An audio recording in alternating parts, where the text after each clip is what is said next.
I told you it's not vibes. It was more than vibes. It was a feeling I had. I had a dream that carried over to the next day. And even though there's extremely overwhelming evidence that Tyler Robinson did kill Charlie Kirk, I still don't think he did because I just feel didn't, because one of my followers said they saw something on TikTok, so whatever. I think Israel did it because a few of my followers said that they think Israel did it, and that makes sense to me. So that's what, and you can't tell me how to think because that's not what this is about. I'm thinking the way I want to think, and you can't tell me how to think. So if I think that my followers have themselves like maybe 30 followers, they're probably bots. I don't know. But if I believe them, that's what Look, Candace, the 30% cut you're paying me of the $300,000 Andrew's paying you isn't nearly enough for me to sit here, take your side, and pretend anything you're saying makes sense. For fuck's sake, help me out here. Bada doobie. I told you it's not vibes. What's up, everybody? How's it going? Yes, poor Candy. What's up? How you doing? Miss Hacker, good to see you. Kimby, awesome to have you here. Margie Smith is here too. S.E. Gatlin, Sherry, what's going on, everybody? Yeah. I can't believe we're still arguing over the border wall. Well, it's not really so much an argument as a court case, and we're going to talk about it, and then we're going to move on. Hi, we're Backyard Cams. What's up? Have a great night. You too. Thanks for being here. What the F? Thanks for kicking it off, Joe. That's right. What's up, Anne Marie? Awesome to have you. That's right, Joe, getting everyone started. Let's start right. So that's right. Joe's $2 means that we're now just $98 away from adding a first additional hour and just $48 away from Bellavision. Yes. And the way the show works, everybody knows, or maybe you don't know, is that for every $100 in total that comes in across all platforms, YouTube Super Chats, Rumble Rants, becoming a member or gifting a membership on YouTube, Rumble, Kick, Twitch, and Locals, along with Locals coins, Cash App, PayPal, Coffee, Ko-Fi, and Super Tips, we add it all up. When we hit $100, we add an extra hour to the show. And then for each additional $100 that comes in, we add an additional hour to the show. So the show can be as long as you want it to be. It can be 2 hours, 3 hours, 4 hours, 6, 8, 10, 12. You name it, you call it. And as an added bonus, when we hit 50, we activate Bellavision for the evening. You guys like the new thumbnail with the little picture of Bella on it? I'm trying different stuff. You know, I don't know. Well, you tell me what you think. These pictures, like this.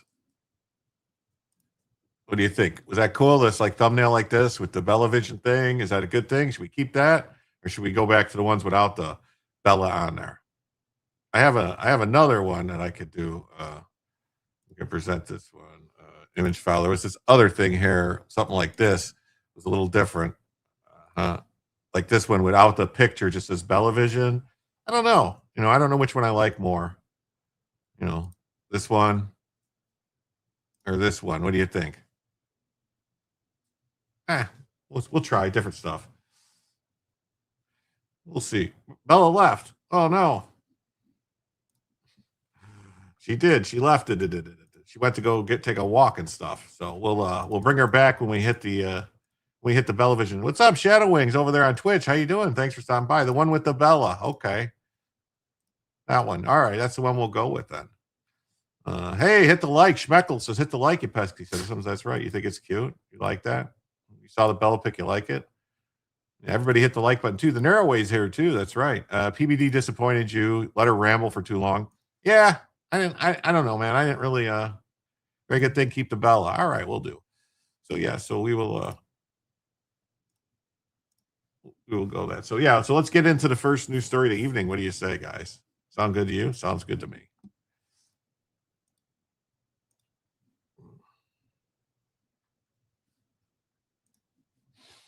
Judge clears Trump border wall on tribal land. So there was a lawsuit because there was some tribal land that was next to the border, and they didn't want, some people didn't want there to be a border wall during tribal land. But little did they realize that tribal land is still federal land. It's still controlled by federal law, and the federal government still, just because we said, yeah, we're going to let you do whatever, it's still part of the United States.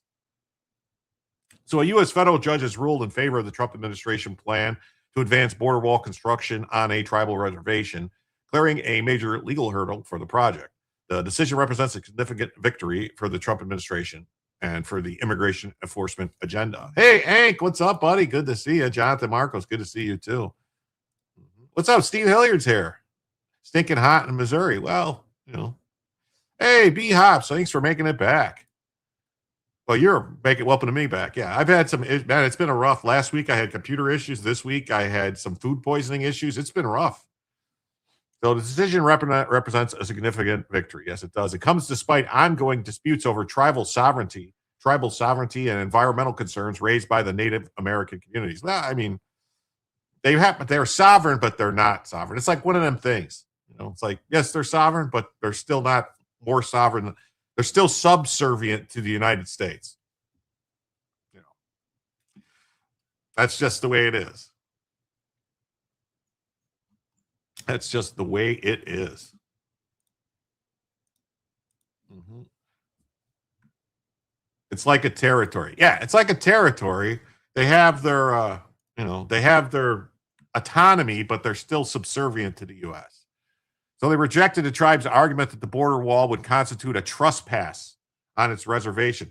Like the federal government, federal marshals, the FBI, whatever, any type of federal law enforcement can go on to tribal reservations whenever they want.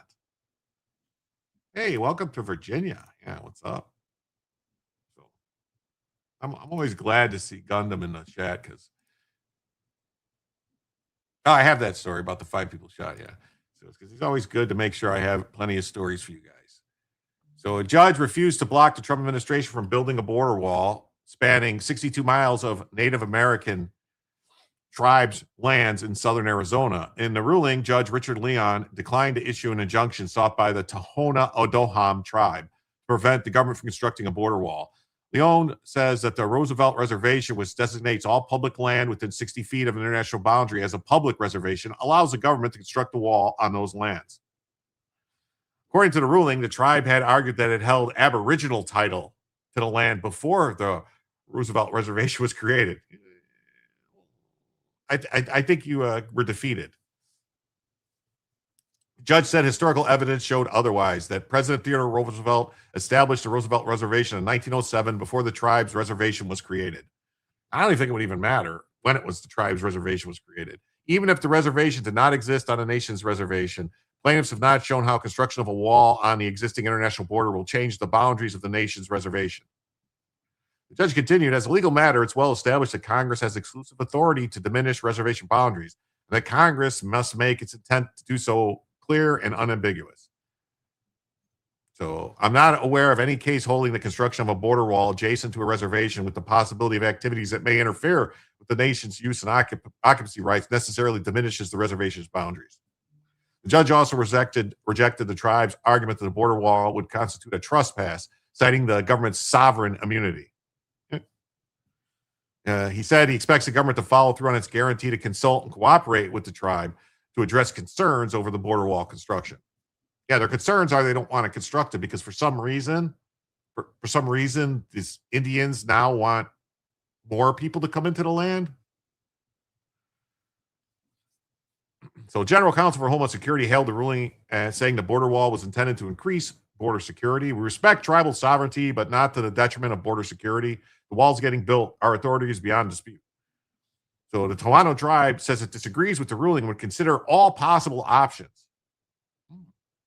All possible options. Yeah, whatever, Tonto. Wall's going up. That's right. Look at this. Good time to start. Well, thank you, Jonathan. And you know what? I think that means that we're just going to go ahead and give Bella Vision for that 20 right there. Let me find her. Where'd she go? I got to locate her. Come in, Bella. Earth to Bella. Where are you? There she is. There she is, just chilling. And so that means we are now just 78 away from adding a first additional hour to the show. That's now, we're going to go ahead and do a credit for that there. There we go. Just 78 away. Now, they need more sacrifices. Yes, thank you so much, Jonathan. Time for a good start. That's right. Thank you, Jonathan. And they need more sacrifices. Yeah, they need to throw some more virgins into some volcanoes. Hey, it's a very free high fence. Yeah, it's good for them, right? It's a cool spot. Yeah, she likes to lay on sometimes I think if she's hot, she likes to lay on the cold floor. Sylvia, yeah, how you doing? Hey, everybody, great to see you. South Korea talks. Guarantee not the end we like. Uh-oh. That don't sound good. That don't sound good at all. Oh, they're going to talk with North Korea. Uh-oh, that's not good. That is not good at all. So the primary concern, the court did not adequately address many critical issues at the construction of the wall.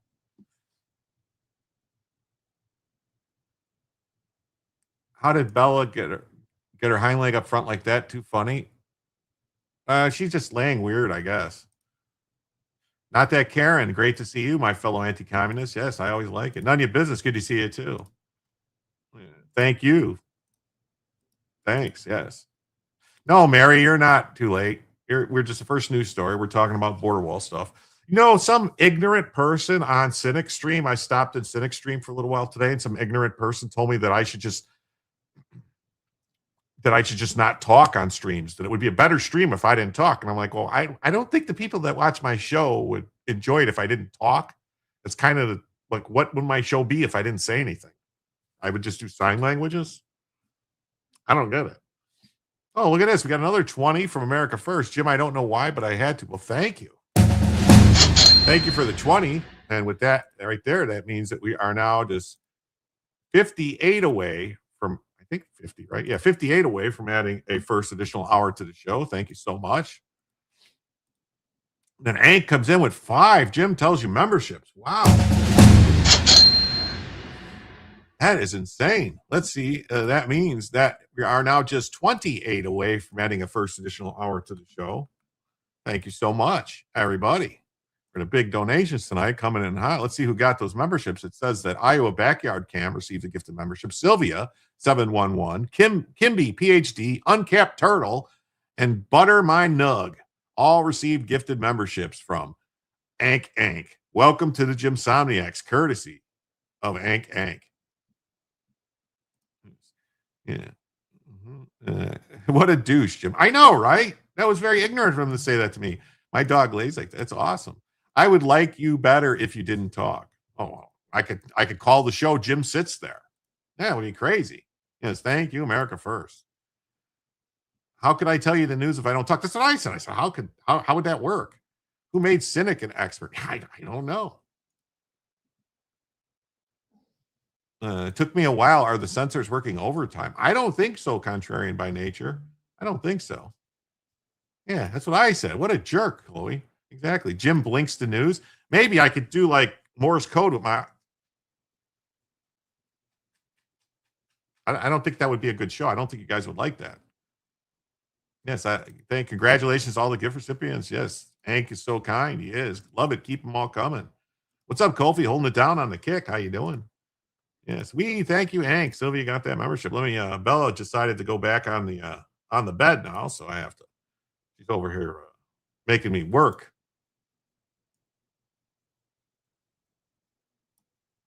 I ordered some like things. I don't know why. I don't know if I think it's because, computers are always listening to us and monitoring everything. But I got like this, kept getting this ad for some stuff on telling me to buy this, this medicine that's supposed to help with the itching and the hot spots and the ear problem. It's supposed to help with all this stuff. And I ordered it over a week ago and it still hasn't come yet. And it wasn't cheap either. It was like, I should look into what it was exactly. Some kind of, they're saying like multivitamin stuff for the dogs. It's supposed to help with all the stuff. They take it every day, blah, blah, blah. So we'll see when it gets here. We'll give you reports on it. We'll see. I'll try anything to help Bella. Yes, you are green. Jim smoke signals the news. I can try smoke signals. That might work. Look at this. Karen Manning with one. Jim knows. Thank you so much, Karen. That's fantastic. That means right now we're just $22 away from adding a first additional hour to the show. And it says that Snow Baby 94 received a gifted membership from from Karen Manning.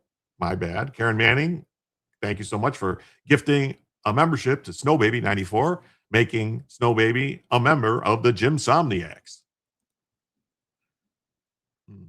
You look great green. Yes, you do. Trump signs proclamations imposing new drone tariffs, orders Navy to allow shipping abroad. Yeah, I got that story. It's going to be it's coming up. It's coming up. He wants to go back to the way it used to be. We're building stuff.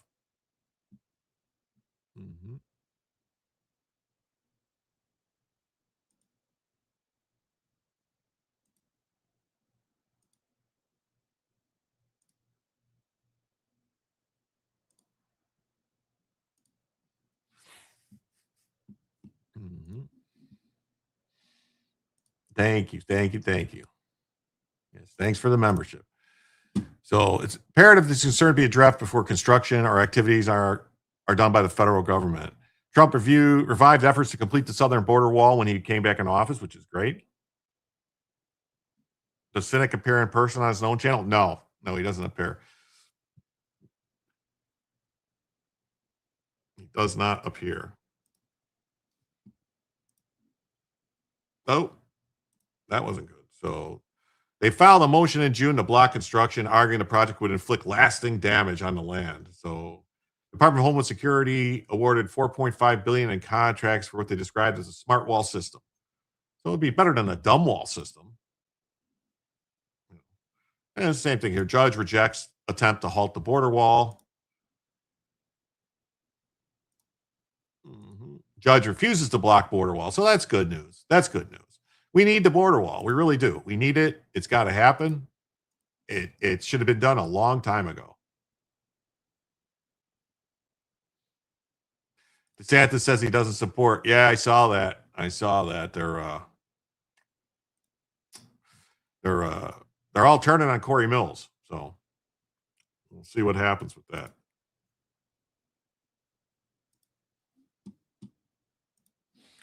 So next story, tell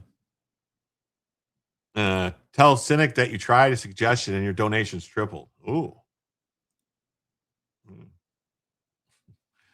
So lawyer for newly indicted mayor who doesn't speak English is a lousy getaway driver. So now this headline, I saw this headline and I thought like, wait a minute, does the lawyer not speak English or does the driver or does the mayor not speak English? Is the lawyer or the mayor that doesn't speak English? So I gotta find out. Hope you had a great weekend. What's going on with the attacks on the synagogues? We're going to talk about it. Jim, my dog was scratching a lot. My vet recommended Zyrtec and it works. She's 25 pounds, takes 10 milligrams a day. Well, Bella has been on Zyrtec before. Bella's been on Apoquil. Bella's on Benadryl. Bella's on so much stuff. So I try just about anything. She gets baths, oatmeal baths and other stuff. And I don't know, man. Gundam says, my neighbor's a welder for Huntington Ingalls Newport News shipyard. Even they are having major issues with yard workers. Only yard capable of making CVNs. I know. Just think about, did you ever realize, the number of aircraft carriers that the U.S. built after Pearl Harbor? Like how many aircraft carriers were built after Pearl Harbor? Look into it. Like hundreds of aircraft carriers. Not all huge fleet carriers, but a bunch of like escort carriers and other small carriers. But What's a CVN? That's a nuclear powered aircraft carrier. The CVN is a nuclear powered aircraft carrier.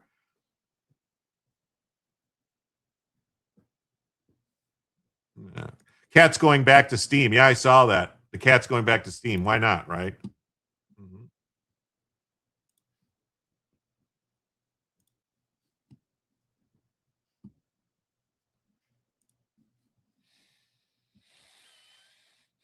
Oopsie whoopsie. Here's a crazy story out of massive two shits. When libs of TikTok said that Democrat Mayor Brian DePena can barely speak English, we didn't really believe it until we saw the video clip. So it's the mayor who can't speak English. DePena makes Rep. Shri Thandahar sound like a native speaker. Oh, and in other news, DePena was just indicted for fraudulently obtaining and using more than $1.5 million in COVID relief money. Yeah. CVs, CVLs, or CVEs. You should know the name of the first dozen or so by heart. Yeah. Lawrence, Massachusetts is a scumbag city. Been there many times. Well, massive two shits, yes. So, Mayor of Massive Two Shits, Brian DePena, who is from the Dominican Republic, can barely speak English, was arrested for fraudulently obtaining $1.5 million. Bella's just nesting. Yes, Ben Crump can barely speak English. Yeah, but like he can speak, and he's speaking English, but it's just not comprehensible. What's my thoughts on the Trump class ships? I'm okay. I have,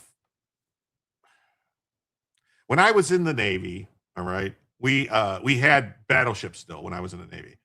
All right. They were they were retrofitted, because of Reagan's push to get back to 300 ships. And I like having battleships. I really do. I think we should have battleships. Like, I want ships with 16-inch guns. I actually want them to build ships that have 20-inch guns. I want to build ships with bigger guns than were ever built before. Like, Japan had 18-inch guns. I want 20-inch guns on our ships. I do. Just do. So, well, I understand. I was trying to help. No, I get it. I appreciate it, Boston Lover. I appreciate it a lot. I really do. Anything anyone can give me is greatly appreciated. I just, look at this. Thanks for not talking. Well, thank you. Thank you so much for the 20. That means right there. And while we're just $2 away now from adding a first additional hour to the show. I don't know. We might not make it tonight. We might not make it. Listening but playing soccer with the dog cooled down a bit. Oh, that's awesome. That's awesome. You're watching NASCAR, Dan? Don't worry about it. I don't take attendance. The North fucked up slavery too, but who's keeping score? Okay, I don't know what you mean by that. I rewired the Abe Lincoln. You're a machinist mate? Oh. I wouldn't think a machinist mate. Or what is the LMM? Abe Lincoln 1? Machinist mate? I don't know what that means. That was a slavery illegal joke. Oh, okay. Are you rich? Me? Am I rich? No, I'm not rich. My dog's prescription shampoo is way more expensive than my shampoo. I added a teaspoon of plain, unflavored, no sugar yogurt after years of skin infection. I finally have a handle on. Thanks. Thanks again, America. Pat, I robed a bank.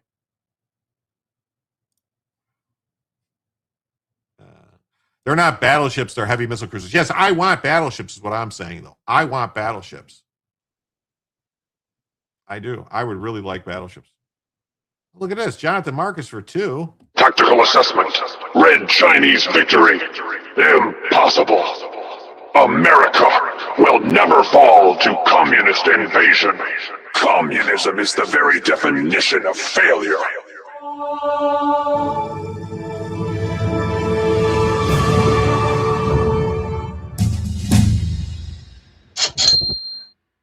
Well, thank you, Jonathan. With that, too, folks, that means right now we are just $100 away from adding a second additional hour to the show. Oh, look at that. We're only 26 minutes into the show. We already got our first additional hour of the show. So thank you, everybody. Rich is over there. This is Jim. Yes, yes. With Trump being Iran's personal bankers, what cuts can we see less on nuclear and proxies? I don't understand this. You're gonna have to. Congress kept refusing the production of the cruisers. Okay. Real BBs, not these mostly missile pits. Latest design proposal I saw has a few guns and little defense when the PGMs are launched. Yeah, I want modernized Iowa class, but a bigger, even bigger with bigger guns. I want 4 turrets with triple 20-inch guns on them. That's what I want to see. I want to be able to sit 30, 40 miles offshore and lob 3,000-pound shells at something, That's what I'd like to see. A lot of rewiring to do on the Abraham Lincoln. Bremerton Shipyard. My dog has severe allergies. We get infections all the time from scratching. I put a little coconut oil on hot spots and never have a flare up. Well, good. I'll try that. Yes, please hit the like, consider. Great to see you. I was an electrician working for Todd's doing the Abraham Lincoln. Oh, that's awesome. You did it in less than 25 minutes. I know. We're just Montana class. Was that the class, if I'm not mistaken, Gundam? That's the class of ships that they got canceled, correct? Because of the treaty. There was that was pre World War II. There was a group of ships that got canceled, right? Am I wrong? Or are we talking about something else? Or wait, Montana class, wasn't that a class of battleships that got canceled before the war, or was there another one? Was there another one? Fuck, man. I'm sorry. Maybe I'm wrong. Because the Iowas were the last ones built, right? Yeah, the Iowas. Yeah, Wiki said they got canceled. Okay. We did the Stennis and the Carl Vinson also. That's awesome. So let's hear what this new mayor speaks about. If it's a bug in the grass Bella has an allergic to, you can try dog booties. Okay. Canceled for being unneeded during the war. Oh, they were canceled during the war? Oh. Okay. I don't speak perfect English. When I knock in door, never I promise to my constituency. I speak perfect English, but I make one promise. I move education forward. I move what? What the fuck did he say? Did you guys understand that? I did not understand a word he says. He says, "Asapika puka igga."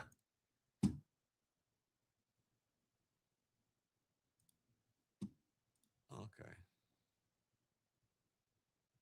Oh, it says the Montana class was a beefier, slower, thicker Iowa. It's intended to displace 60,000 tons. A third larger than the Iowa class. So they're proceeding. So they were after. The Iowa was a fast battleship. The Montanas were the 12, 16-inch guns. Yes, there we go. But I want 1620s. Yes. I'd love to have it, man. I don't know. I think they would be great. I think it would be great. Sounds like your grandma, huh? Volume's too low, you can't hear him. He said I'm an idiot. All right, I'll play it again. I'll turn up the volume.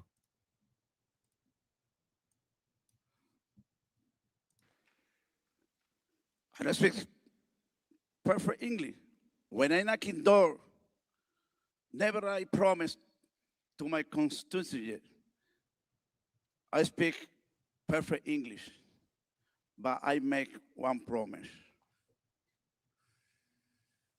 I move education forward. He moved education forward. That's what he says. What's my thoughts on the Luigi plea deal? I think it's something they're trying to pull. They're trying to get out of the state charges with this plea. I don't think it's going to work. We'll see. Just learn English. Yes. Who voted for this man? People that live in massive two-shits. They have missiles now that go farther than projectiles. I know that the missiles go farther. I just like the big guns, like to be able to, because here's the thing. The missiles, you can only keep so many missiles on the ship, and they have to load them. They have to get, a lot of times the missiles have to be loaded in at shore. They can't keep extra missiles. Like they don't have extra Tomahawk missiles on the ship that they can load in once they shoot them.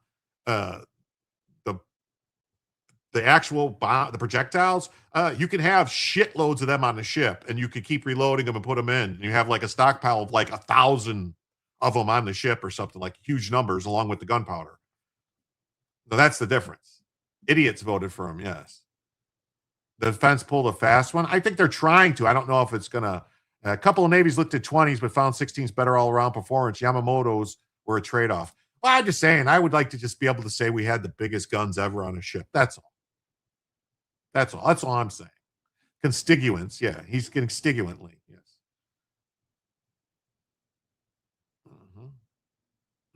The war in Cuba has already begun. I hope so. Yeah. That's the thing. Like, and also think about it this way: you could actually have like, hey, Duck Fat, good to see you. You can actually have, just so everyone can go aware. We'll talk about this in a second. So,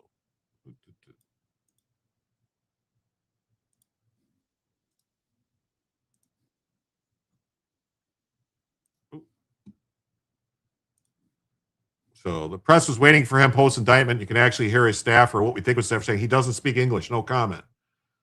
It shouldn't be real, but the staffer for the mayor of Lawrence Massive Two Shits just said he doesn't speak English. Hi, guys. Do you have any comment to the city? Hi, guys. Hi, guys. Hi, guys. How are you, no Mr. comment. Mayor? Excuse me. I'm fine. Excuse me, guys. What's your I don't want to. Just relax. Thank you. God bless you. God bless you. Just relax. You don't God bless you. We're not. We're just. God bless you. Sure. Do you think they? You want to say anything? Doesn't speak English. No comment. Are you innocent? sir? No comment. Do you Thank you. No, he's done God a great bless job you. in Lawrence. Thank you, guys. God bless you. What are you blessing us for? God bless you. You get your What's that? You We just step down there. No. So the Iowas carried 1,200 16-inch rounds, 9,000 5-inch rounds. Yeah, that's the difference. See what I mean? Like, how many Tomahawk? Like, I think these new. I could swear maybe. From what my memory is telling me, that these new ships, the Trump class they're talking about, that are going to have like maybe 100 Tomahawks. And think of it this way too: each one of them Tomahawks costs like $2 million. So that's like 200 million in missiles. When those bomb, like, you know what I'm saying, the shells, they're like 20 grand, 30 grand tops. Just saying. And those shells would do more damage when you hit it with the Tomahawk. So that, local elections are being stolen. Yeah, they am. Plenty of squirrels all year round. What's going on in Cuba? We're gonna free Cuba. We're gonna free them. We're gonna free Cuba. English, motherfucker, do you speak it? Yes, there is actually English, motherfucker, do you speak it? Yeah. He's a communist invader, dirty commie. His constituents don't speak English. Can barely understand the Dominicans. Drones make all our billion-dollar jets and carriers obsolete. Yeah, I don't agree. I don't agree. There's gonna be a very easy way to take out the drones. It's gonna come real quick. Just like microwave bursts or something, they're gonna zap them out. They'll figure it out. Each one of those Tomahawks hit their target. Well, yeah, they do. They do. And those were armored mags. Current Navy might have Kevlar or Teflon, 128, 200 cells, vertical launching systems, and RIM 116s, based Seaways launchers. Yeah.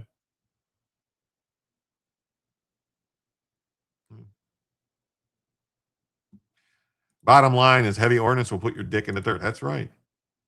Can we bring back English for citizenship? I hope so.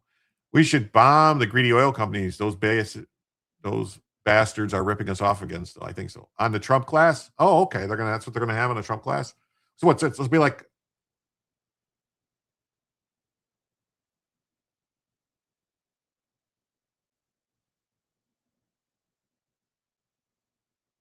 Yeah, but I don't know. So you're saying it's gonna have like 300? Like 300 missiles? EMP bursts are needed for drone warfare. Drones are devastating in Ukraine war. I don't think they need EMP bursts. They're just going to. Who just yelled? Oh, that was. English, motherfucker, do you speak it? That's what's his face? What's his name? The actor. I'm gonna think of his name now. Will the Dems cancel the new warships in exchange for welfare? Oh, they'll cancel everything in exchange for for welfare. Yeah, you got gas for less than $5 a gallon. Samuel L. Jackson. Yes, Samuel L. Jackson. Samuel L. Jackson. Yes, thank you, Night Motorcycles. I don't know, man. My brain is just not what it used to be.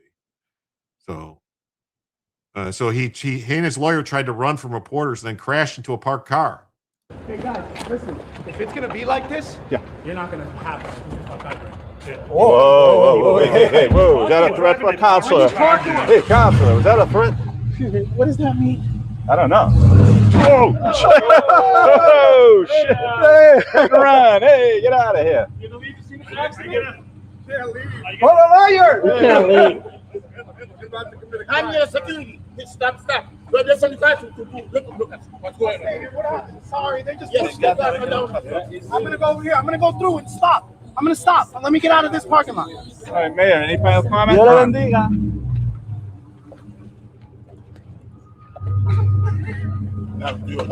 Me. Dude, all these people messing with Wow. Use your blinker. So that's very interesting. His former chief of staff pleaded guilty to child porn. Wait, there's more. The Lawrence massive two shits mayor who just arrested on fraud charges had a chief of staff, Giovanni Martez Rosario, who pleaded guilty to possession of child porn. Wow. These are just, they got a lot of winter chicken dinners there. What's going on in Lawrence? I was prepared to blame his election on affluent, suicidal, apathetic white liberals, but it turns out the town of Lawrence, massive two shits, is 83% Hispanic. How does that happen?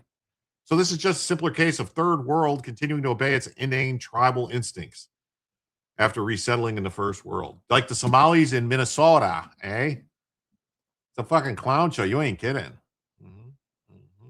August 5th, 2026, the CBO estimated construction of 15 Trump-class battleships would cost $275 billion, with the lead ship Defiant costing $23.4 and a follow ship adding $8 billion. I don't care. We need them. We honestly, Gundam, we need a 300 ship Navy. And by 300 ships, I'm not talking about, like oilers, and supply ships. We do need those too, but we need 300 frontline warships. We got to have them.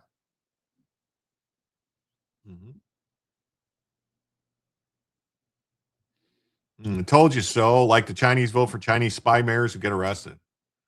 Yes, this is the Reagan amnesty policy in the 80s backfired. Oh, yeah. The Reagan amnesty policy is what directly led to California no longer being able to elect a Republican to any statewide office. I mean, they did elect Arnold Schwarzenegger, but he really wasn't a Republican. Come on, can we be for real with this? But we can't even build a new frigate or Coast Guard cutter. Yeah, I know. Guided missile frigate. Well, we need to. And as a part of NATO, the EU need to pull their weight. Yeah, they do. They do. We need 2 more aircraft carriers. We probably, honestly, in all honesty, Joe, we probably need 10 more aircraft carriers. If we're being really, really honest. We need 10. 12 that we have, or 11 or 12 that we have, adding 2 more isn't enough. We need over 20 to really be able to project power and to be able to keep them out there and, not for crazy amounts of time. CBN 80 is going to come out in probably 2028. Yeah, we'll see. U.S. is spending money to defend Europe so they can spend all their money on universal health care. Yeah. You see those yellow Lamprey submarine drones? Those are pretty sweet. Yeah, they got a lot of stuff. They will allow building more naval ship construction facilities. Well, they need to. So CBN 80 is the new enterprise. It just feels weird not having a big E. Seriously, not having a big E on the ocean feels weird to me.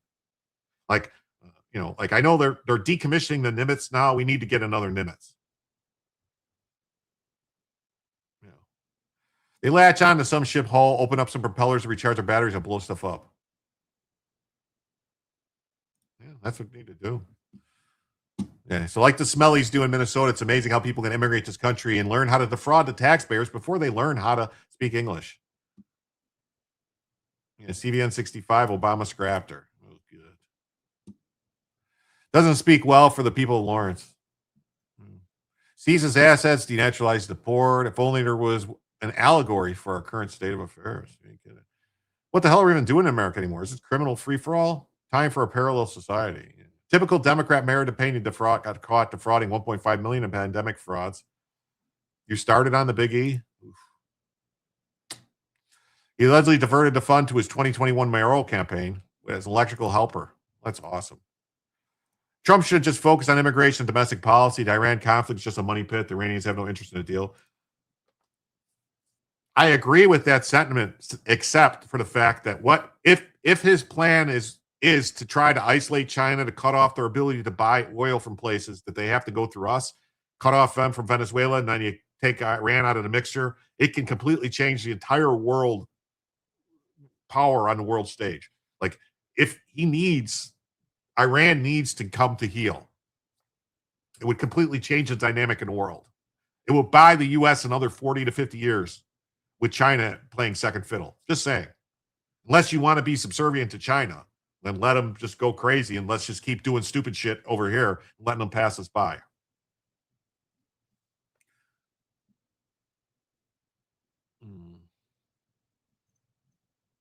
Car crash. For all the people asking how he got elected without speaking English, it's 83% Hispanic, so he didn't need to speak English. Wow. That's crazy. That's crazy. All right. Let's get into the next. This is the ships we were talking about, just so everybody knows. This is the Montana class battleship that they were. It was a planned set of battleships for the United States Navy intended as successor to the Iowa class. The Montanas were slower but larger, better armored, better armed.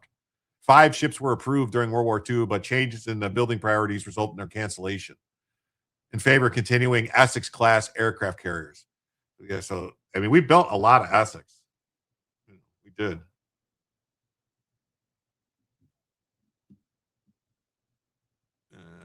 We need more dispersed shipyards, but we desperately need the people to build them a lot more. We do. Said a lot of new yard workers quit in the first week and older go to better paying commercial yards. Yeah. Well, unfortunately, the Iranian regime are religious fanatics. They have no problem with sacrificing our people. Well, they're going to have to. The people are going to have to. They're going to have, if they want to be free, they're going to have to stand up and fight. You know what I'm saying? That's what's going to have to happen. The Iranian people are going to have to free themselves. The U.S. was able to build 100 ships per month in World War II. If the will was there, we can do it. Yeah, that's what I'm saying. We need to get back to building some ships. We do. We need ships. We do. 12 16-inch guns, 4 3-gun turrets, up from the 9 in the Iowa class. That would be a ship. We need more flat tops in the Navy. It's 100,000 tons of diplomacy. Yeah, no, we do, but we need some battleships too, man. We really do, because listen, with what's going on right now, they're saying like we're running out of missiles, and oh my God, we can't do this. We deployed all the we lost all these missiles. If we had a couple battleships like these, you could park these off the coast of Iran and just pound the shit out of everything. He worked in the old Kaiser yard. Kaiser did some good work. They did. So yeah. So this was the ship, man. They needed to get these going.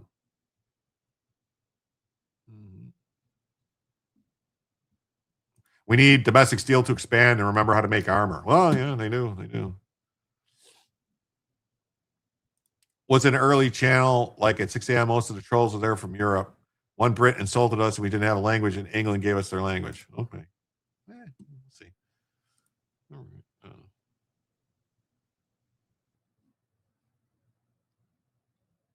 Okay. All right. On to this next story here. We got the appeals court sides with the Trump administration in a fight over subpoenas for gender-affirming care providers. I remember 60s or 70s, my uncles got out of service and couldn't find a job. And while he went to the Brooklyn Navy shipyard, got a job easy. They don't have stuff like that anymore. Industrial manufacturing capabilities in the U.S. have been severely cut. A lot of factory reduction was overseas. Yes, no, I totally agree. We need to start building stuff. In World War III, we're going to see so many ships sink, it'll be unreal. We got to have the capacity. You got a tornado siren in the neighborhood? Oh, okay. Well, be safe. Be safe. You need to take cover. Take cover. You want to know what percentage of our arsenal we sent to Ukraine? Quite a bit. Quite a bit.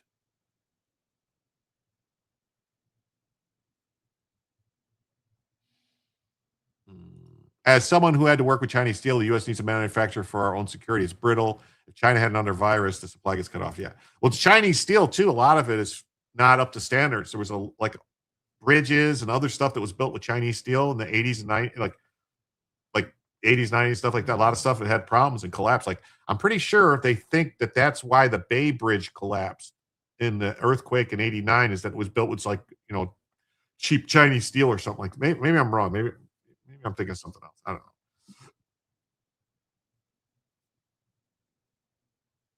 know. That channel I sent you a few days ago ran a sim with Trump class versus a few Chi-Com DDGs shredded it. The Chinese DDG shredded it?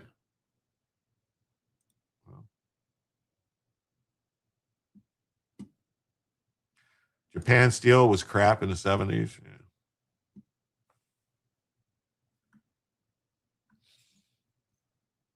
So President Trump's goal of ending gender-affirming care is not improper and cannot be the basis of quashing subpoena. A divided federal appeals court ruled Friday. Chinese steel is terrible. Look up the tofu dreg buildings. They're already falling apart in less than 20 years. Yeah.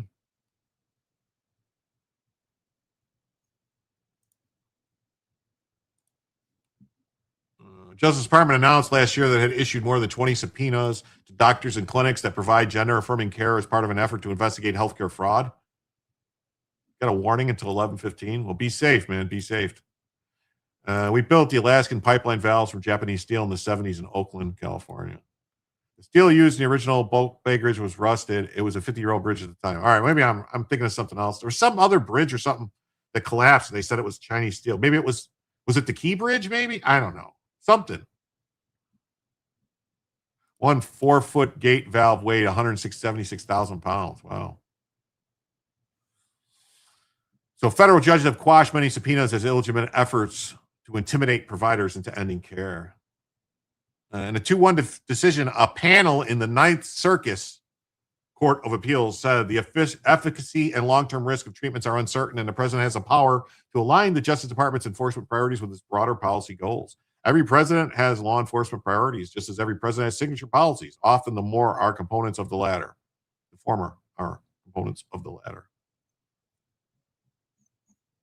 So a nominee of Republican President Bush was joined in opinion by Daniel Bress, a Trump appointee. They reversed the ruling that quashed the subpoena against the telemedicine provider QueerDoc, sending the case back to the district court to consider their arguments. There you go. The Tacoma Narrows Bridge, that one, I saw that one. That was when it was like, because of the wind. Yeah. Subpoena seeks QueerDoc's personnel files, billing documents, communications with drug manufacturers, and records of patients who were prescribed puberty blockers or hormone therapy. The ACLU, of course, who represented Washington State QueerDoc, said ACLU would continue fighting a subpoena in the district court. They said the subpoena is overbroad and burdensome. The Justice Department said it's a reason to believe the company may be misleading people about puberty blockers and hormones.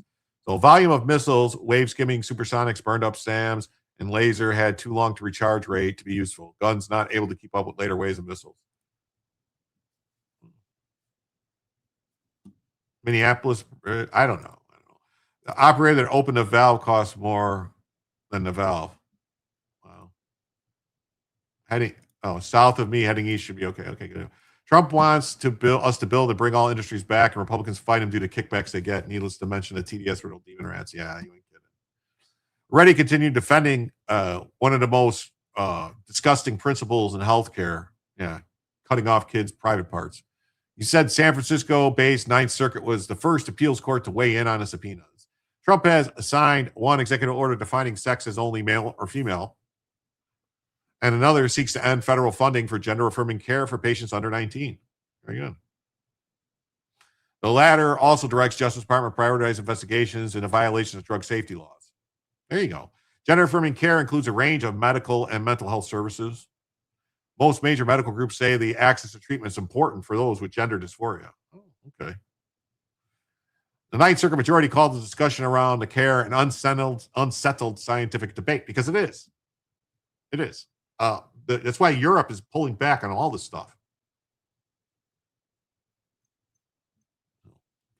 Europe is pulling back on all of it.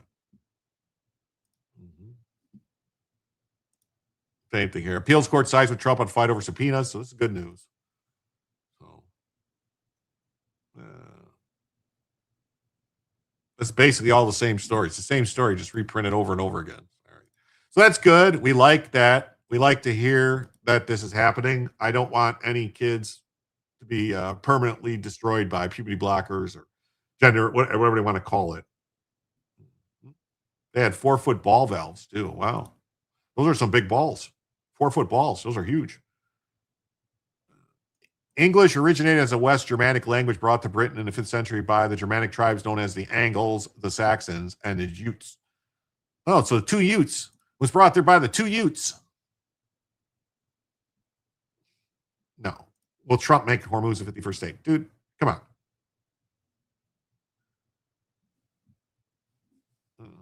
In all honesty, if Europe doesn't get its immigration in control, there won't be a Europe. No, there won't be. If the U.S. doesn't get control of some stuff, then how much longer are we going to be around? That's a fact, Jack. You know, that is. That's a fact, Jack.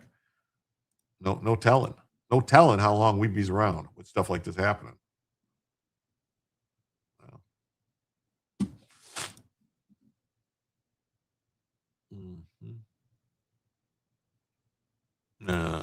These invaders crossed the North Sea in modern-day Denmark, northwest Germany, and Netherlands, displacing the local Celtic languages. Celtic. Look at this. We got this person says Sedona 3688, which is the chick from Mila Jovovich from The Fifth Element. Says, thank God for Candace Owens.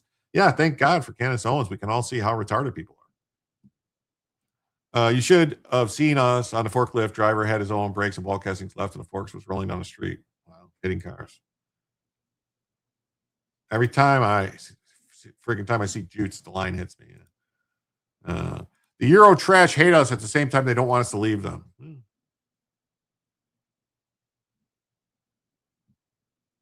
I hate Euro trash. They hate us. They don't want us to leave. Okay, what's that? I support third party America first. Am I welcome here? What third party? I don't care. Everyone is welcome here. Okay? Everyone is welcome here. Just, some people,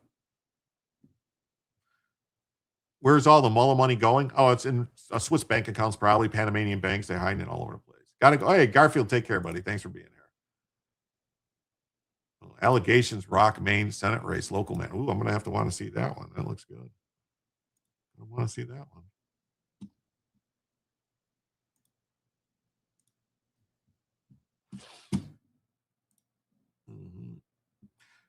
Tucker Carlson and Candace Owens, I support. Well, you sound like somebody who doesn't speak English as a native language, like you're from some foreign country somewhere. Just saying, the way you're writing things is not a native English speaker speaks that way.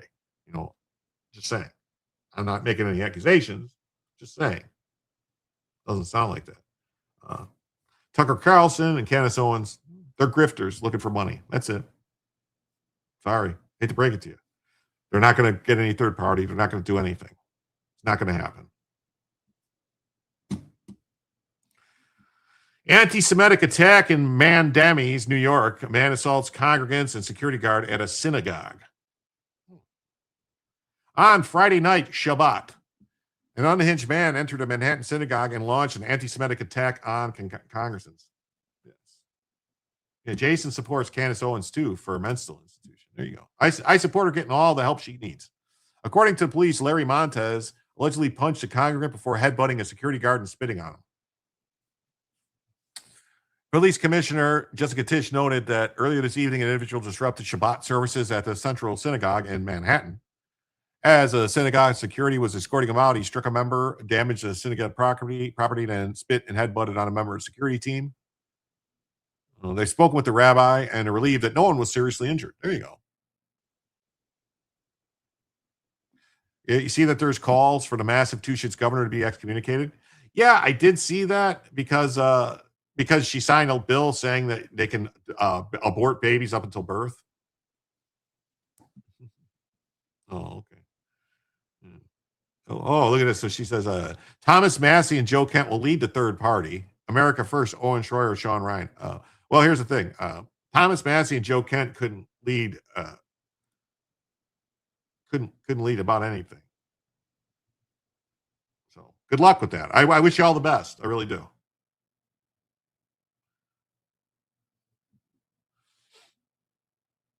There's no known additional threats at this time. So earlier this evening, individual disrupted Shabbat services. I don't know why. I don't know why this is really big news. So some guy headbutted somebody and spit on somebody. Like, I don't know. I don't understand why this is really.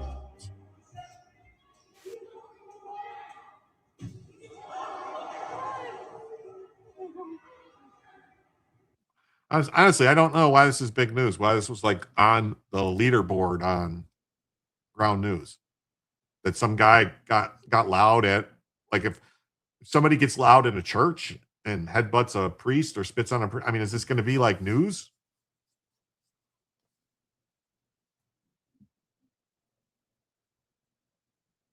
I support a total overhaul of the Republican Party and draining it into swamp that makes the majority of it. I do too.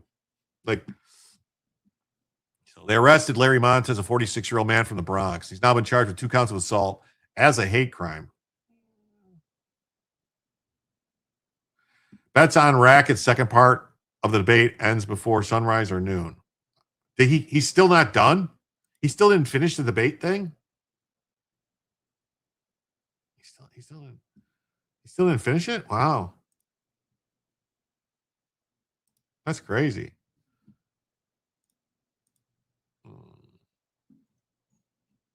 Anyway, I think we're done with this story. I don't really see why this is news. So some guy got loud got loud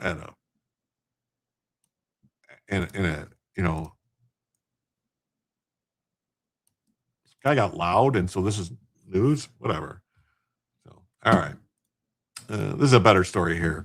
Bloodied Marine pilot seen walking away from fiery jet crash in a video. Hey, buddy, I just crashed. Wow. Thomas Massey's major accomplishment is losing the primary by 10 points. That's impressive. Yes, you are welcome here. You're welcome here. Just don't expect people to hold their tongue. Over 6 hours, I made it. About an hour or so in, I passed out. Wow.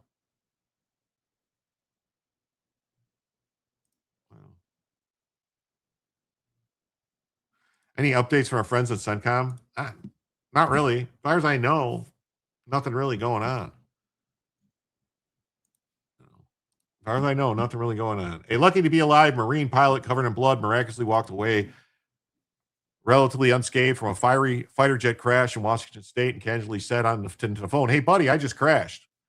The battered and bloodied pilot, assigned to Marine Aircraft Group 11 and from Miramar, California, seen on the phone to 911, approaches responding deputies on the side of the road near the crash site.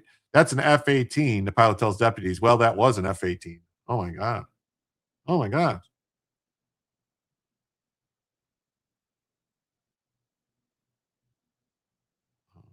Okay.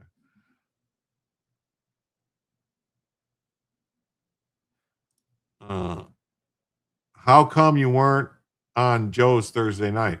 Well, Joe would have to send me the link and invite me on his show for me to be on. So that's all I got to say about that. Oh, he only made it an hour into the debate. You passed out at 6 a.m. I put it on last night and was watching some of it, and I fell asleep too. So I didn't know how long he went.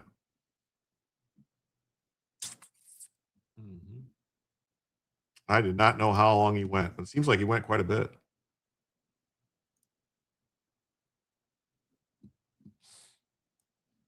I did not know how long he went. So, well, he looks bloody. I hope he's all right. We were doing circles up over the lake, doing some low-level training, and then I tucked in. I'm not sure exactly. Honestly, I'm still just a little frazzled. The jet slammed into a mountainside near Rimrock Lake, 55 miles southeast of Seattle. You hit that tree bad, bud. The bloody pilot later seen alerting others to the fiery wreck. Hey, buddy, I just crashed. The pilot explained he went through some trees and way down after ejecting while discussing his bloody injuries. Okay, so he got out.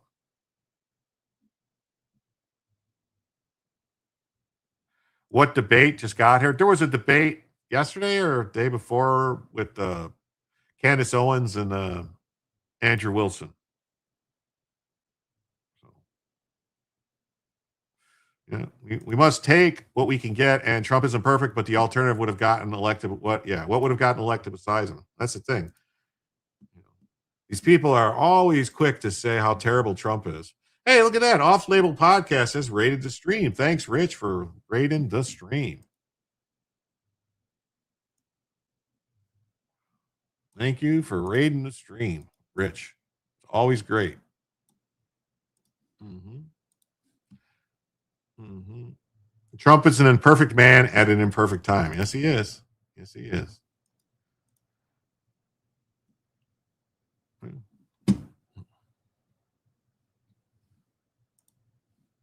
Oh, man. I got way too many tabs open.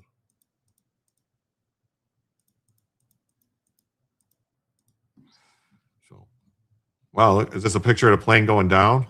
So, at the time of the crash, the aircraft wing said that the pilot was conducting routine training and the jet experienced non-fatal aviation mishap. Well, that's one way to look at it. Crash remains under investigation. Well, that's good. At least, you know what? That's a kind of a good story that he survived and no problems. What's this? Secretary of State threatens Cam Higbee with arrest after bombshell on video. Oh, I knew that was going to come too. I said what they were doing. It seemed like they were pushing it too far. They were pushing it just a little bit too far. Just a little bit too far. So Trump unloads on treasonous behind the White House ballroom law set, says the preservation group exposed top secret military details to the world. Mm-hmm. That's what they did. Hope Iron Man didn't cause that accident. It's being covered up as a training exercise. Oh, yeah. Yeah, remember that from the movie. Yeah. President Trump dropped the hammer Saturday on a private preservation group trying to stop construction of the White House, brandishing its leaders as treasonous and accusing them of exposing sensitive military information tied to the protection of the president. The National Historic Trust for Historic Preservation, a privately funded activist outfit that pretends to be a government agency, filed a lawsuit to halt the East Wing modernization and ballroom project. In the process, they exposed top secret military features of the project to America's enemies around the globe. And they were warned, they were shown the plans. The United States military and Secret Service told them the facility was vital to the safety of the president and every future president, and they did it anyway. You're seated now with some coffee. Well, that's great. Pull up a seat, have a cup of coffee, and stay a while. Director of National Intelligence Jay Clayton warned in a declaration citing administration and Supreme Court filing that the project is critical to securing the meetings of the president, senior officials, and other gatherings vital to America's interests. The project is critical to ensure the White House can serve as a secure location for the gathering of the president and senior government officials. There you go. Clayton added the project would improve protection for the president and senior officials while strengthening the handling and use of intelligence community information. So August 14th application asked the Supreme Court to immediately stay the lower court injunction. Trump erupted on social media after a legal battle forced the administration to describe undisclosed security elements. Needs to put them away for 20 years. Yeah, I think at least. These are treasonous. They brought the suit against the military complex. They revealed top secret plans. The National Trust for Historic Preservation. It's a beautiful name. Beautiful name. Really doesn't mean what it says. They're even in their name is fake. It's just a fake name. It's not that. They're not there to preserve anything. They're trying to destroy things. They're trying to destroy America. Makes it sound like a government agency. It's not. It has nothing to do with the government. Nothing to do with me. Because I'd stop and I'd have fired them all. They stop many projects that are worthy and hurt many others. In this case, they're trying to stop one vital to national security. They were asked by the military not to bring the suit because of the top secret nature. But this did not deter them because they suffer from TDS, commonly referred to as Trump derangement syndrome. As noted by John Fetterman, the lower section does not work without the upper section, and likewise, the upper section does not work without the lower section. It's all one highly integrated unit.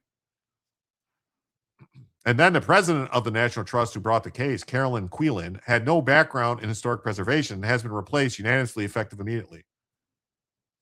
This is similar to her departure from Davidson Conlon, where she was likewise dismissed, but the people of our country are forced to live with her bad decision, especially that of revealing to everyone, including our enemies, top secret military features.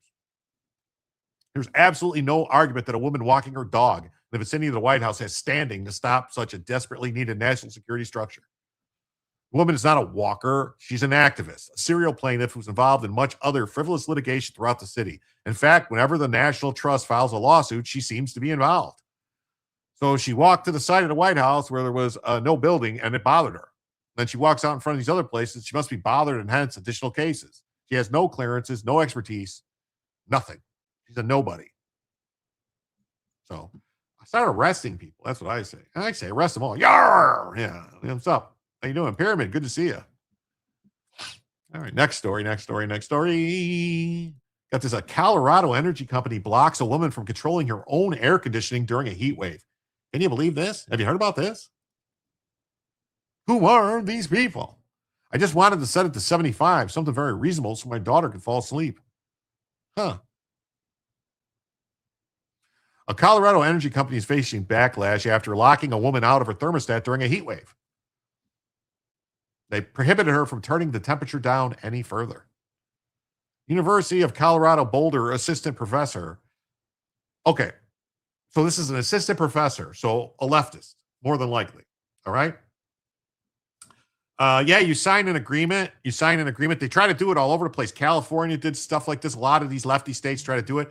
They try to get you. They'll say, well, if you install our smart thermostat system, like I think California and some other places actually were going to give you the thermostats for free, like a Nest thermostat, or like what's the other company that they have where they're like, it's a smart thermostat. Yeah, and then they can control it. They're unbelievable. You hate what they get away with. Oh, I do too. But she's an assistant professor, so she's not a dummy. Or maybe she is. I don't know. All right. But she didn't read the paperwork. She didn't read what it said. It clearly said on there, if you accept this deal with them, that they get to control it. So she wanted to get the like $50 a month cheaper electricity or whatever the discount was. That's what it is. Yep. Europe was a canary in the coal mines with the smart electric meters. Yes, they are. I would change out the thermostat. Yeah, you can do that. But there's probably another thing where basically if you change it out, then you probably have to pay back the money, the credits they gave you or something like that. There's spy stuff built into those things too. Yes, there is. Got to keep those AI units cool. Yeah, you do. Got to keep them cool. When she tried to turn her thermostat from 79 to 75, she received a message from Xcel Energy saying that she would not be able to because of the stress on the grid. This came during a heat wave with temperatures reaching 100 over the weekend and staying in the 90s through Monday and Tuesday. Yeah. Oh, yeah, you can't touch their stuff if you sign for it. That's right. You saw Barra on X saying if you get free power from 1 p.m. to 3 p.m., what a crock. Yeah, what's his face? Becerra. Yeah, I saw that. They're going free electricity for 2 hours for certain people. What does that mean? Someone's paying for it. Yeah, they make it sound like a great program. You get yourself a free new thermostat, brand new thermostat. You can control it from your phone. Yeah, you can see what the temperature is in your house from your phone. Well, yeah, they can see too. They can change it. Yeah, free electricity is just like free healthcare. We live in the twilight zone. Oh, we do. The power company can log into the database and run your fridge or whatever from the power usage network data over the power lines. Yeah, they can do all types of stuff, man. They can do all types of stuff. I just wanted to set it to 75. That's all. Just 75. Something reasonable so my daughter could sleep. The message received saying to conserve energy due to the stress, you cannot set your temperature to be lower. She had opted into Xcel's Saver Switch program, which credits customers $40 a month if they allow the company to control their home's temperatures and cut their air conditioning back during peak heat times to conserve power grid capacity. Xcel explains that the program may be activated on a few hot days a year. Just a few days a year. You hate the lying Democrats. Me too. Air conditioning during this time is switched off and on to 15-minute intervals. However, the fan stays on, circulating the already cooled air throughout the home. I hate to break it to you. If anybody doesn't know this, if you ever have like your air conditioner goes out or something, you just have the fan. No, you're circulating hot air because it's going up into your attic. You know, your air goes up into the hottest part of your house and heating up. So you're just circulating hot air. I'll stick to the old mercury thermostat. There you go. One of the smart, stupid people. Stupid, smart people. Yes, it is. As a Canadian, trust me, you don't want free healthcare. I know. I tell them where to stick that $40. Yep. Most customers don't even notice when Saver Switch is activated. On control day, Saver Switch is typically activated between 2 and 7 p.m. Baker said that while she still initially enrolled in the program to offset her carbon footprint, there you go, a lefty, she had not been aware that would leave her unable to adjust her own thermostat. I was kind of annoying. I'm just doing my part to help the grid. I'm trying to save the planet, climate change, blah, blah, blah, blah, blah. Casper, you're late, but I still love you. It was kind of annoying. I'm doing my part. I'm helping. Yeah. HVC man says jumper wires with alligator clips are cheap. R to G, R to Y. There you go. Red to green, red to yellow. Bingo. How dare you? I'm being penalized in some way. Well, you signed up for it. Now you got to deal with it. Oh, look at this. Catholic groups demand massive two shits governor be excommunicated over the law allowing abortion up until birth. She wanted to feel good about herself. Well, now she got to sweat. You want to feel good about yourself, you got to sweat. Got to sweat. You got to sweat. You got to take the heat. Got to take the heat. Got to take the heat. That's the way it is. Got to take the heat.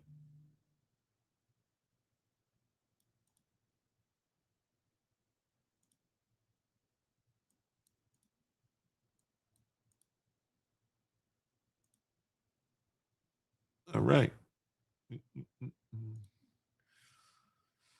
Oh, God. These states suck, man. A leading Catholic group has called for the excommunication of the massive two shits governor. I burn used oil. There you go. You got it covered. You burn tires in your yard. There you go. There you go. How dare they make her follow her own rules? Yeah, well. Go back to ammonia coolers. There you go. That'll work. When was the last time someone got excommunicated? I don't know, but Tony, it should happen. It needs to happen more. It needs to happen more. They need to be deprived.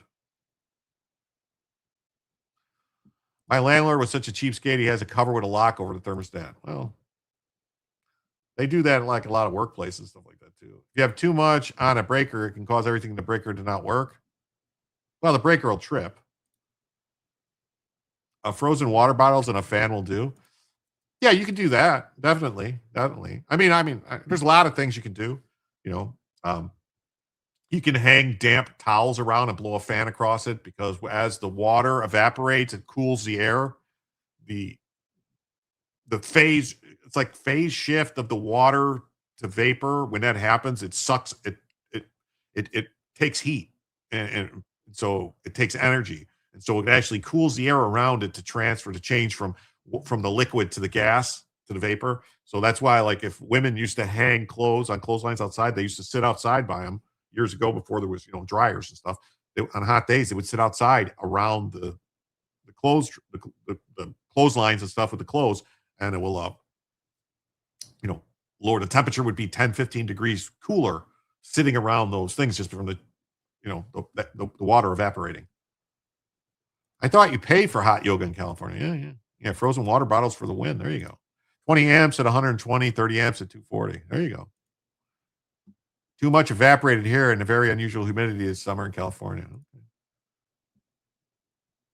Oh, but the breaker won't come on after it's flipped. Even the main one doesn't change it. What type of breaker is it? Wildlife is rough. Is it an arc fault breaker? Is it a GFI breaker? If it's a regular breaker, believe it or not, sometimes breakers do fail now and won't reset. It could be breakers have multiple safety devices in modern breakers. It'll have like an actual heat sensor. If it gets too hot from running too long, that can go bad. It also has the spring can break and other stuff. It has, they can just fail. You might just need to replace the breaker. It's possible. The breaker is bad. Just replace the breaker. If it was constantly tripping a lot, it could. You live in an old house from 1980. I hate to tell you that a house from 1980 is not an old house. It's not. It's not an old house. But yeah, you might just need to replace the breaker. If it's something that's nothing has changed except for the breaker just now won't reset, the breaker's probably bad. KBT says, just light a candle under the thermostat, problem solved. That lady could have did that. She could have just took a hair dryer and just blown a hot hair dryer on the thermostat, the smart thermostat, and made her air run all the time. And then she's really using electricity. That's kind of sticking it to him. That Lawrence Massachusetts mayor was just indicted for COVID relief money. Massachusetts. Yeah, we saw that. That was one of the first stories we covered tonight. My house is old. It was built in 1875. Yes. There you go. Prior to this, the last major publicized excommunication occurred in 2024 when Archbishop Carlo Maria Vagano was formally declared guilty of schism and excommunicated. Healy, who claims to be Catholic, signed the Prioritizing Patient Access to Care on August 10th. Back to the story. I am disgusted with anyone who thinks it's okay to abort. I don't think people should be aborting at all, but I think if it's a decision between a mother and her decision, but I definitely don't think it should be done anytime after like, the baby can feel pain. So like first trimester, I guess we got to deal with that. But like, if it was up to me, there wouldn't be any, but I don't want to make them. It's one of these things. Like I don't want them to be illegal, but I don't want them to happen. How's that to say? Like, I don't know. I think it's wrong, but I would never want to participate in them. Sometimes you have to make sure the breaker slipped all the way off before it can reset. Oh yeah. That too. It's weird because my kitchen light's my outside plug in the bathroom. I hope to fix it. Yeah, but make sure you turn it all the way. Like make sure you push it all the way off. Make sure it's flipped off, because if it's tripped, it might just be in the center. So you might have to push off and then on. But if you keep turning it on and just keeps tripping when you're turning it on, there's either a short or the breaker went bad. If it just won't stay on. But if you're going to turn it on and it's just not resetting, if you're turning it on, it's going pop and pop and popping like it's tripping, then something else is wrong. But sometimes they do go bad. They used to go bad where they wouldn't trip.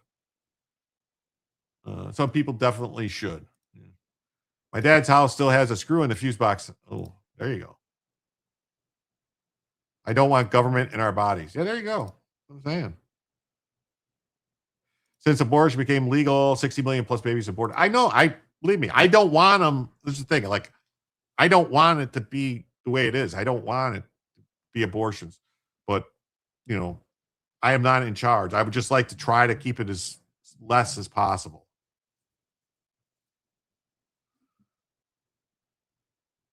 The United States had a eugenics program before World War I until someone ruined it, or before World War II. Yes, so before Healy signed that bill. You see a sonogram, even in the first trimester, it will stick with you. Oh, I know. Your daughter was pro-abortion until she had a baby. Yeah, well, that happens. It happens to a lot of people. And a lot of people don't really think about it. But then they do.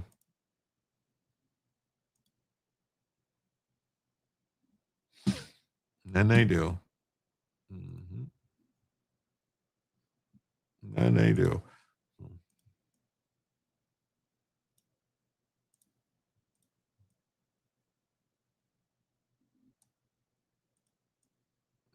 And they do.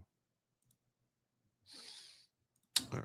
So before Healy signed the bill into law, the state allowed abortions up to 24 weeks.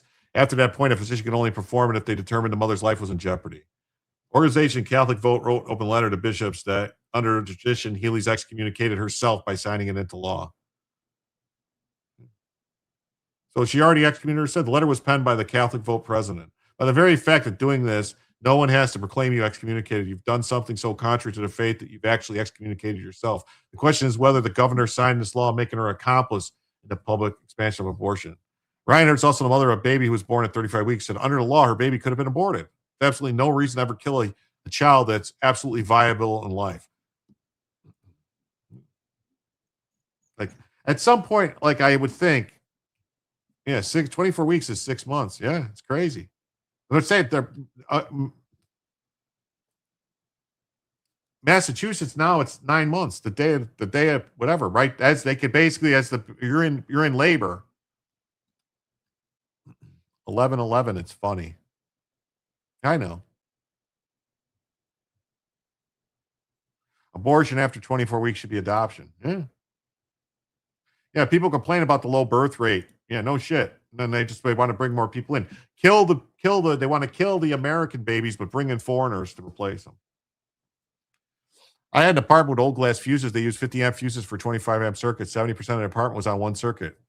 Yeah, it's crazy. crazy. It is nuts. My body, my choice is BS. Yeah, I totally believe that the fetus, the baby inside, is a separate human being. It has separate DNA. And why is that I think it's wrong. I think it's a sin. I think the government, if anything, should be stopping people from doing this because they're allowing someone to kill another life. So, 2 weeks before birth, Jim. They're being led by real demons. No, I believe that they signed this up until birth. World War XI, Ilhan Omar can explain it better. Oh, I know. So she signed a law to thunderous applause of abortion activists. She didn't have to sign the law. She didn't have to sign it the way she signed it. It was scandalous as a Catholic. After the bill was signed, the Catholic bishops of Massachusetts made a joint statement calling the law a radical measure which is gravely immoral.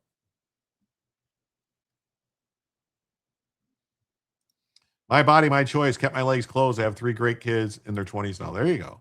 Reinhardt said the church statement doesn't go far enough. It has the ability within Catholic Church, this medicinal remedy for sin, which is excommunication. And if this does not cross the line of grave evil and the celebration of grave evil, I question if anything does. Yes, abortion is murder. Murder is illegal. He said the excommunicating Healy would be a call to repentance. You cannot be pro-abortion and Catholic at the same time. That's right.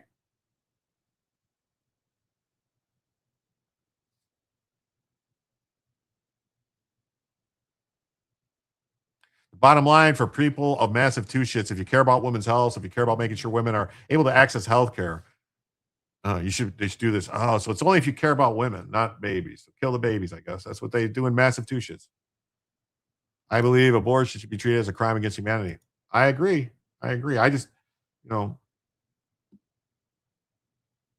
I think women need to step up and every time I say anything about it, I get told I'm not a woman. I can't talk about it. So that's why I'm like, I don't,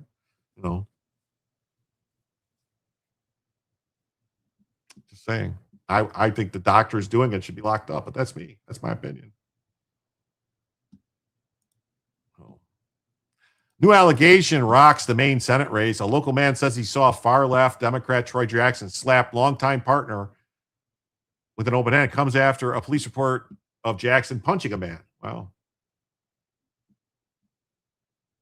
Yeah, it's a double homicide if a pregnant woman is killed. If a mom kills it, it's reproductive health care. It's crazy. It is. It's nuts. This guy, he likes to hit women and beat up people. Far-left demon rat Troy Jackson's facing allegations of domestic violence just weeks after they scrambled to install him as a candidate to face Susan Collins. Kim McBrarity, an Allagash man who has known Jackson for decades, told the Maine Wire he personally witnessed the progressive logger open hand slap his partner, Lana Pelletier, outside a pub in neighboring St. Francis years ago. Wow. Don't ever hit women.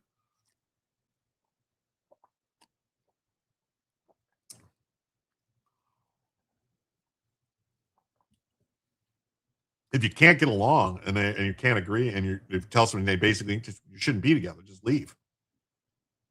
What happened to birth control? Yes, what happened to birth control? Somehow a lot of Democrats are being exposed lately on every level. It seems to be happening. So he said that he approached the entrance one evening and saw Jackson standing with Pelletier. He just open hand slapped her beside her head or upside her head. Upside her head. Hey, look at this. Tony. What's up? Tony says, my body, my choice. I lost my job, was unable to work without getting a certain shot. I was lucky to be able to survive without either. Well, thank you, Tony, for the 5. And I totally agree.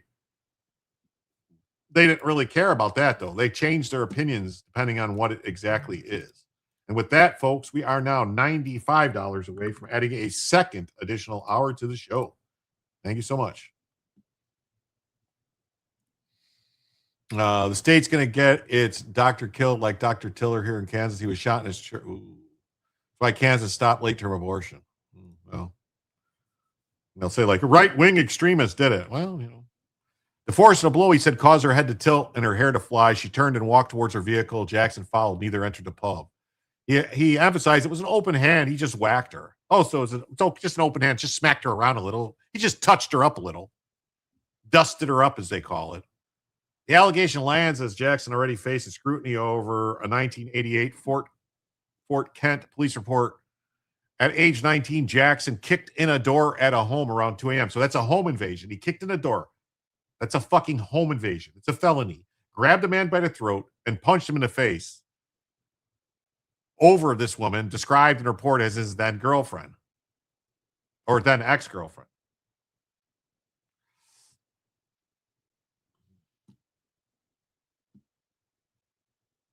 Jackson told the man to stay away from Lana Pelletier or else. The misdemeanor assault was resolved with a $50 fine. How is that a misdemeanor assault? He kicked in a door and went in the house and beat somebody up. That's a fucking home invasion. Breaking and entering. That's a felony. What is going on? The same police report says Pelletier told the officers he had pushed her around after the assault and that she planned to cease harassment papers. Yeah. Freaking psycho. Yeah. Oh, like Mrs. Macron slapped the president on the plane. Yeah, hell yeah, that's a felony. No record shows she followed through. Both Jackson and Pelletier now deny any violence towards her. Pelletier says she has no memory of making the statement and it's not accurate. He insists, I've never been violent with my partner, Lana, or any other woman. I guess the next time he'll use the back of his hand. What an asshole. You ain't kidding. Jackson was rushed into the Democrat nomination after Graham Plattner's campaign collapsed under sexual assault allegations from his ex-girlfriends. Democrats needed a replacement who could excite the party's left-wing flank. It's liar, liar, pants in fire. That's right. Jackson fits the bill. He supports Medicare for all and has called for abolishing ICE and backs ending U.S. military support for Israel, has drawn support from the Democratic Socialists because he's a fucking commie. Yes, our judicial system is weak, unfortunately. Yeah. Now new claims of striking his partner surface just as he tries to introduce himself to voters statewide. Well, here's psycho. Minnesota Secretary of State threatens Cam Higbee, James O'Keefe with arrest after bombshell undercover video exposes voter vouching. Calls wife, girlfriend, partner. Yeah. The guy screams creepy. Oh, he does. So,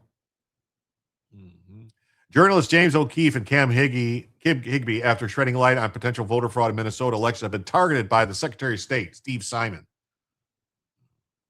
Yeah, Arnold scolded people, calling them idiots. Yes. Screw your freedom. Fuck your freedom. It's journalism. Yeah, it's crazy, isn't it? It's journalism.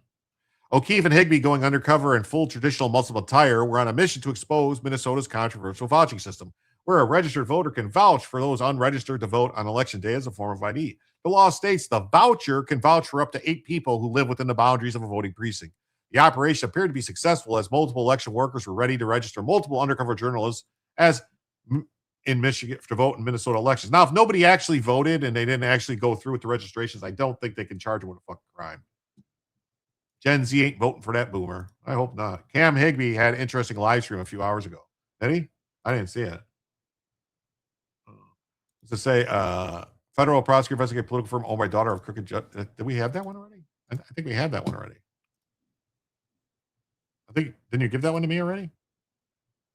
Yeah, you gave me that one already. You already gave me that one, Gundam.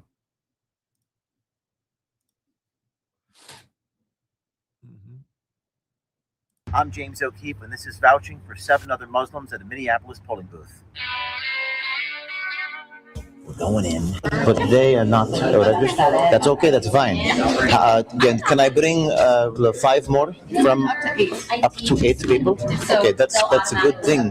We go back and we get Krishna and Ernesto and Mohammed. In Minnesota, you can show up on election day and vouch for up to 8 unregistered voters. Members of the Justice League dress up in traditional Muslim attire, including a transgender wearing a burqa.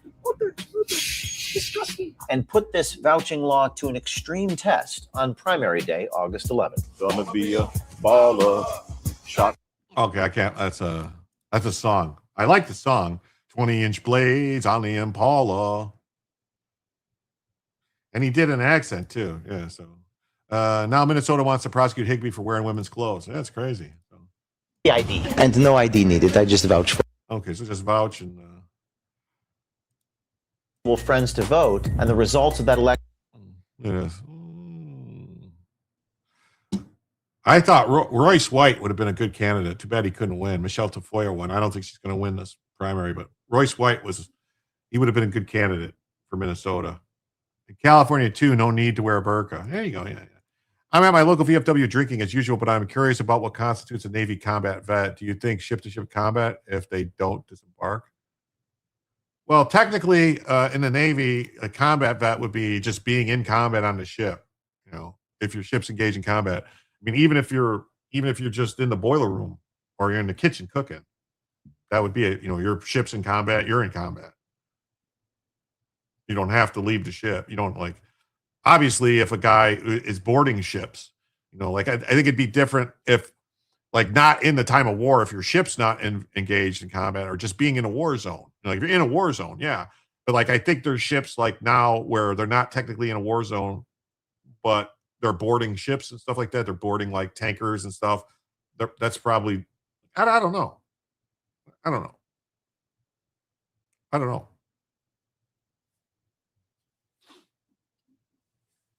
Yeah, war zone.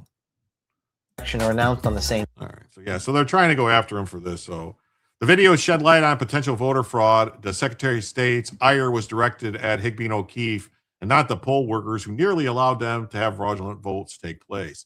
In a statement after the expose, he said, during Minnesota's primary, members of a widely discredited Florida-based political group visited several polling places. Yeah, if the ship goes down, you go down. Yeah. Dressed in what they call Muslim costumes and imitating foreign accents, they falsely claim to be registered Minnesota voters. The group used concealed cameras to record their interactions with poll workers. Ang says, yeah, I got my Vietnam medal and was only on a tender off the coast of Vong Tau. Okay. See, I thought something like that. Tau. Yeah,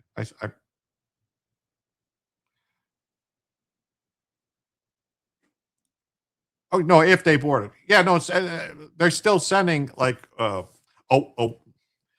they still send boarding parties to go board ships, if especially with the pirate stuff. When the pirates are taking ships and stuff like that, the Navy will send some bosuns and some other people on the ship basically to board with M4s to make sure. There's not always Marines on every Navy ship. Only certain ships have a detachment. Only certain ships have a detachment of Marines on them. They're not on every ship. A lot of destroyers and frigates don't have a Marine detachment on it. Just bigger ships like cruisers and stuff like that. Generally, from what I remember, if a ship has, never mind. During OIF and OEF, they were giving soldiers combat patches while stationed in Kuwait and Qatar as they were part of the theater of operations. Yeah. There you go. So the group used concealed cameras. Well, that they're reporters, LSTs, yeah. While putting themselves in legal jeopardy. They revealed their ignorance. Higby said Minnesota Secretary of State has threatened legal action against me while interviewing with KSTP. He says law enforcement are reviewing his actions. Simon says the poll workers immediately reported Higby's visits to election officials, went on to say apparent goal was to cast doubt.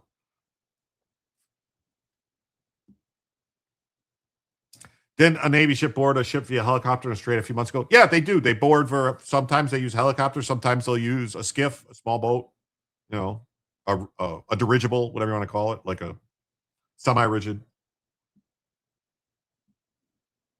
So I think a thank you, Habibi, is in order.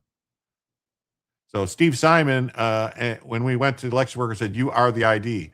Clearly, some election official told us we could vouch for 8 people. During the expose, O'Keefe was told by an election worker that you are the ID. According to the Office of Secretary of State, those wanting to vote on election day only have to bring one proof of residence that is listed on the website. That includes a registered voter who confirmed the address or a voucher. Got bunks 6 or 7 high. All their gear is at the foot of their bunk.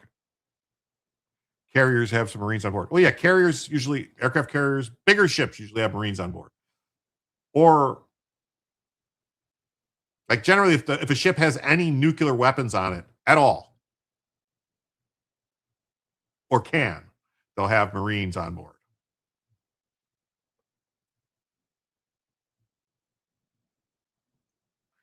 After the expose, because they used to have nuclear warheads on ships all the time, but now they don't. Like, supposedly, allegedly. Combat patches are much different than an award for combat, like my combat infantry badge. They even created the combat action badge for POGs. Okay. The official statute is silent on the matter for those who are vouched for regarding additional investigation. So there you go. Well, I hope they don't go after O'Keefe. So there we go. We got more demon rat fraud. More demon rat fraud. Ex-New Mexico lawmaker Cheryl Williams Stapleton convicted on federal court on 37 counts. 37 counts. Look at this. Longtime friend Joseph Johnson was also convicted on fraud and bribery charges.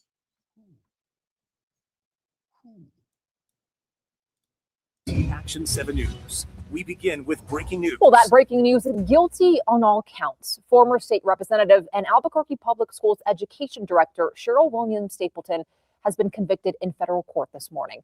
Stapleton and her longtime friend Joseph Johnson both taking millions in federal money diverted to Johnson's company. Reporter John Rupolo is live at federal court in downtown Albuquerque with the latest.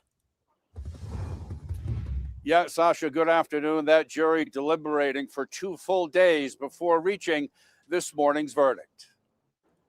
Former New Mexico lawmaker Cheryl Williams Stapleton walked out of federal court Friday morning after being convicted of money laundering, bribery, and mail fraud.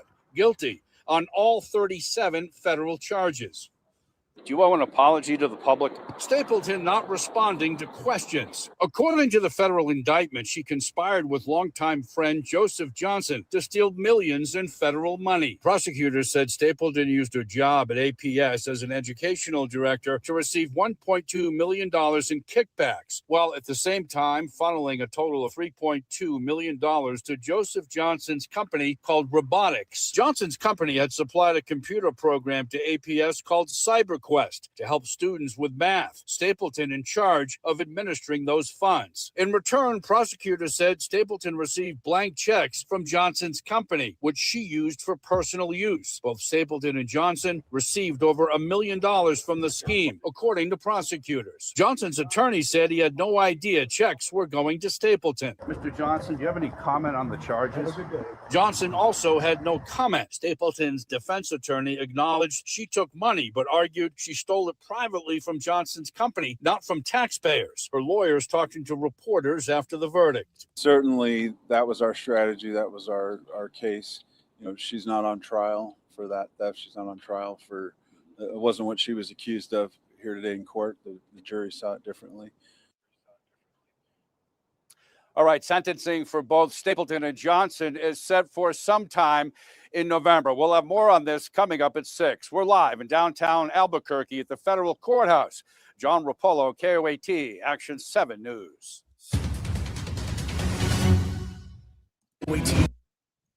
So, New Mexico lawmaker Cheryl Williams convicted in federal court on 37 counts.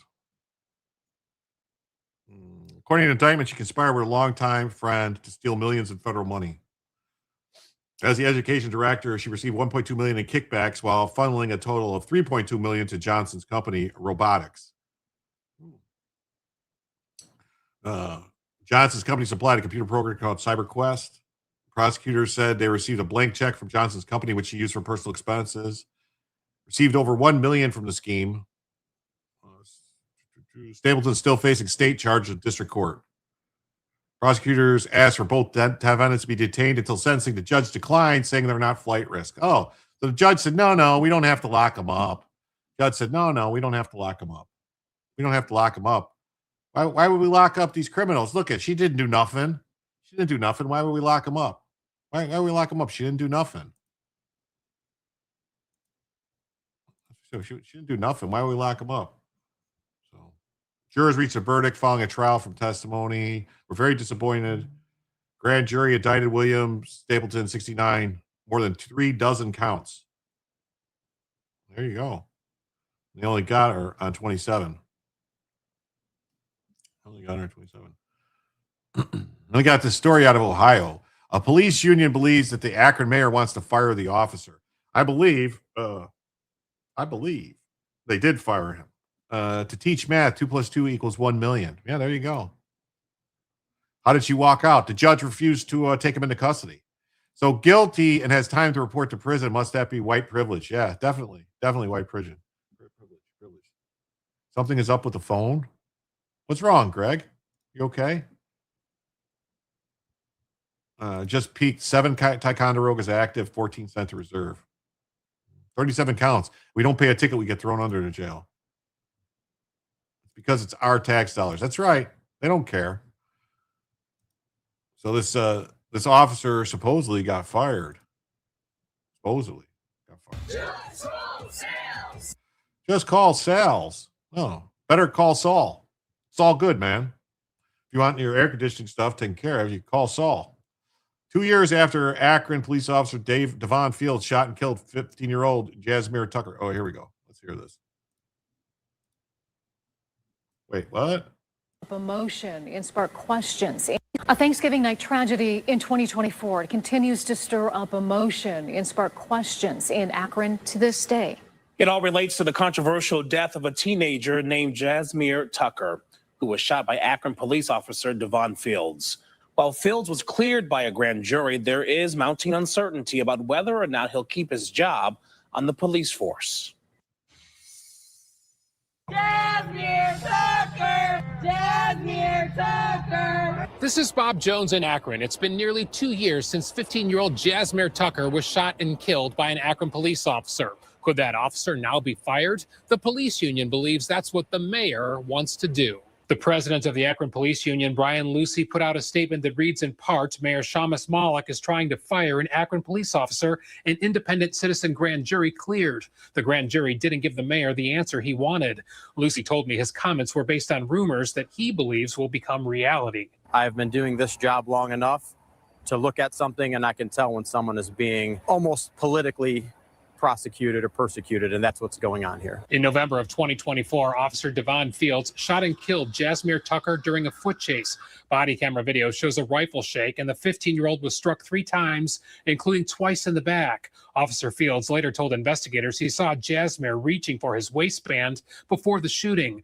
A gun was found in a zipped-up pocket of the teen's jacket. Jasmine's family and attorneys felt the shooting was not justified and have called for Fields to be fired. Driving around, hopping out of cruisers with assault rifles and gunning down 15-year-olds is not protecting and serving. But in October of last year, a grand jury declined to indict Fields on a charge of murder, and the Akron Police Department conducted an internal review of the deadly shooting.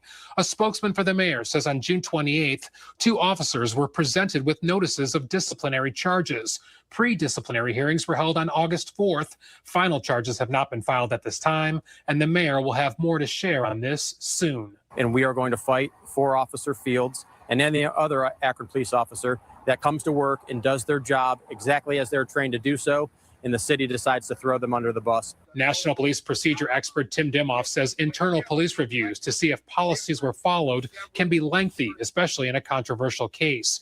And he says a variety of options could be on the table. I mean, the 15-year-old was carrying a gun. I mean, I don't know. The guy said he reached for his waistband. I don't know. And he shot him. Like, he did have a gun. I don't know. You know, reaching, you know, running, reaching. I don't know. You know, if he didn't have a gun, then I would say, but he did have a gun. He did have a gun. How tall was the 15-year-old? Probably 6'4". The FAFO, I have a hard time blaming an officer in most situations. He had a weapon. He is a combatant. Yeah, he had a gun. He had a very like a Glock with a known to police already. I think if I'm not if I remember this case, we're going to hear about more. But if I remember this case, there was a shooting or something. Ranging from no reprimands to firing. It could and can be utilized as a reason to discipline, to put an officer on probation, or to terminate him. We reached out to Jasmine's family, the police chief, and the mayor's office, and so far, no comments from any of them. Okay. So, and then this,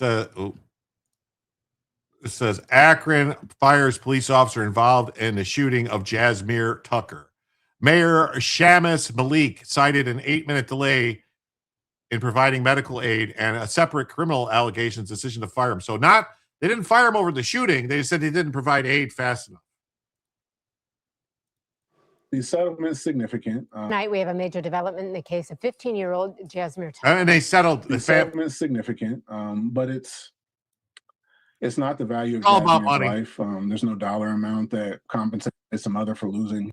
Yeah, well, no, there's not. That's the thing. The grand jury didn't indict him, Tony. This is not. He wasn't charged at all. He didn't do anything wrong, per se. And they didn't fire him for shooting the guy. They fired him because they said he didn't render aid fast enough. So that's what they fired him for. If they tell you not to move and you reach like you're going for a weapon, they will kill you. Well, that's what's always been understood. I saw a funny video of people drawing their wallets like a weapon to show ID. Don't do that. No, do not do that. Didn't do update. What's this? Virginia. All right. Yeah, I think I have that story, but I will put this aside just in case. So let's see. 15-year-old son. The Akron police officer who shot and killed the teenager has been fired. This as the city moves forward with a $4.75 million settlement with Tucker's family. Amaya Ward spoke with both Mayor Shamus Malik and the Tucker families. So they're paying off people, family of a kid who was running around, 50-year-old kid running around with a gun, involved in shootings and doing shit, and reach for the gun with the cops. So yeah, this is where your tax dollars go. These are what these payoffs are for. They're payoffs. Attorney today, she's joining us live in Akron. So Amaya, why does the mayor say he made this decision to fire Officer Devon Fields today? Yeah, good evening, Christy. Well, the mayor says this came down to two separate issues, one being what happened in the minutes after Jasmir was shot and allegations against Fields that surfaced this year. So for the Tucker family, their attorney tells me today's decision is something they've been waiting for. This family's been seeking accountability from the beginning, and this is certainly a step towards that accountability. Jasmir Tucker was 15 when former Akron police officer Devon Fields shot and killed him on Thanksgiving night in 2024. Police say Fields and his partner heard gunshots while sitting in their cruiser working on an unrelated call. They got out, and police say they encountered Jasmir with a loaded gun. Fields fired, but it's what happened next that the mayor says. So they heard gunshots. This kid was shooting at someone. So they paid off a family of a kid who was shooting at people and had a gun, and the cop shot him. That's what happened. Violated city policy. The facts of the situation, particularly involving the delay in medical aid, but also the new criminal allegations that had come up in May of this year, undermined his credibility separately. It was nearly 8 minutes before officers approached Jasmir. The medical examiner later said faster aid would not have saved him because one of the bullets caused rapid, fatal damage to his heart. Fields was not criminally charged. A special grand jury declined to indict him last October, but the mayor says that decision only dealt with the shooting, not whether Fields broke department policy. We were looking at the body-worn camera, the medical aid, whether the officer is complying with our own city policies. And so, yeah, Thanks, Hank. it really is separate from what the grand jury reviewed. The mayor also says he couldn't rely on the city's internal investigation, saying some of its conclusions weren't supported by the evidence. In a statement posted today on Facebook, Akron FOP Lodge 7 President Brian Lucy says, quote, Akron FOP Lodge 7 will fight this unjust termination. We will pursue every avenue available to us to defend our member. Officer Field is being used as a political scapegoat. Akron FOP Lodge 7 will stand up and speak out for every one of our members. We will fight for due process, fairness, and justice. The mayor says he stands by his decision. In the situations where the conduct falls short of the standards that we expect, we also have to have accountability in those situations. At the same time, the city has agreed to a tentative $4.75 million settlement with Jasmir's family.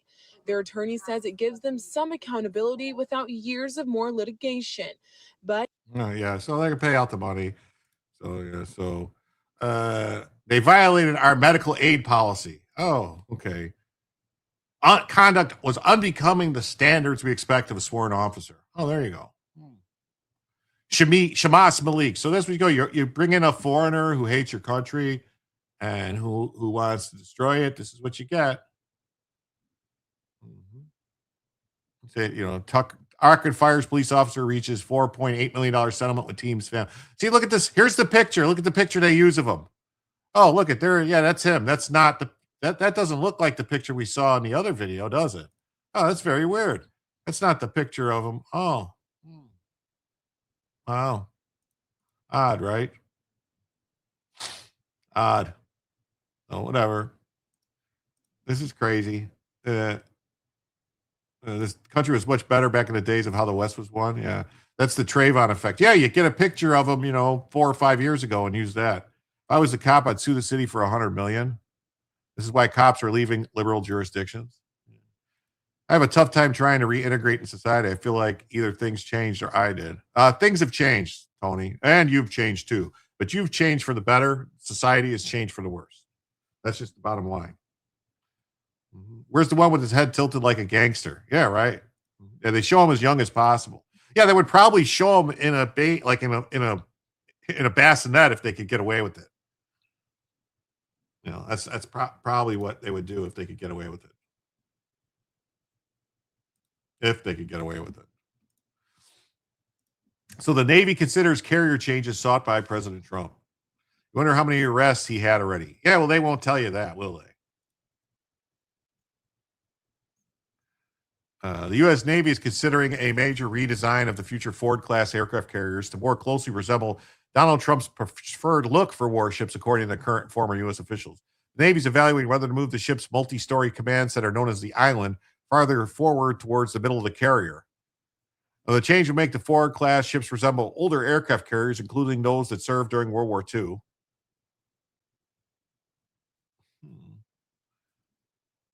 Yes, 100%, Joe. If we don't change after our experience, we're not growing. Yeah. The review comes in response to Trump's concern about the appearance of the Ford carriers, which place the Island near the rear of the ship. Officials caution that relocating the Island could require significant redesign, adding billions of dollars in costs and further delaying the Navy's carrier program. The Navy studied a similar change during Trump's first term, according to a former senior U.S. official. The review found moving the Island could cost billions of dollars and significantly delay construction. It came back to the cost and time to do so would just be extraordinary. The potential redesign follows another carrier change sought by Trump. On Thursday, Trump issued a national security memorandum directing the Navy to develop a plan to return steam-powered catapults on future carriers instead of the electromagnetic system used by the Ford class. Yeah, the system, if I'm not mistaken, the electromagnetic system is just not reliable. It keeps breaking down. So it calls for the Navy to emphasize proven, reliable, and affordable technologies and ship designs. The Island move is stupid. Dumping emails for steam can be argued, but a real pain in the ass to do. Did Pratt get hired as press secretary? I haven't heard that. I heard they were looking at what's his name, Scott Jennings. I thought they were looking at Scott Jennings from CNN.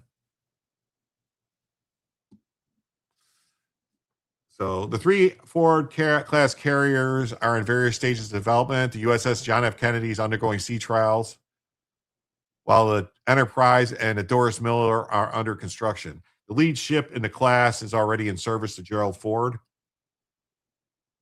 The Navy plans to build as many as 10 Ford carriers over the next 4 decades, with future ships projected to cost $22 billion. They need to build a lot more than that. They need to build 2 every 10 years, at least. Maybe no more than. I'm sorry. 2. They need to build 5 every 10 years. That's what they need. 5 every 10 years. They need every 2 years. A new one needs to be coming off the line. A former Navy officer who studied at the Hudson Institute said it would amount to a major redesign. You could change it, but it's disruptive.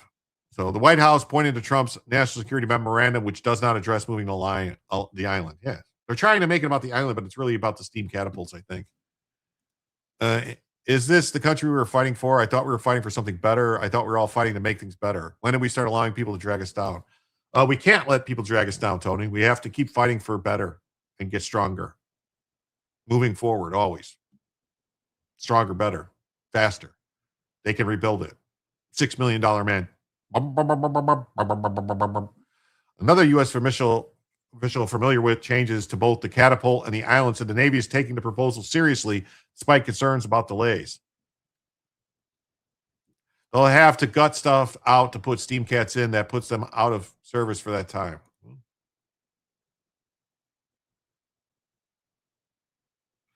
Currently can only really do 1.5 at a time at 7 to 8 years per. Wow. Placement provides additional space for aircraft near the catapults, helping crews launch jets more quickly, while also reducing turbulence on aircraft landing on the carrier. The Ford class is intended to replace the Nimitz class. Gerald R. Ford took 17 years to build. What the fuck, man? The People's Liberation Army Navy now has 1,005 ships. How do we allow them to outnumber us? I don't know. Also delay new ships to redesign for steam cats. Here's a question. Why do we have to keep coming up with these new designs all the time? Why can't we just use the old design and just put new stuff inside? Like the Air Force has been doing for 70 years now with the B-52s. Why can't they just change the inside? The outside the same. You don't really need to design. I mean, come on. What are we doing?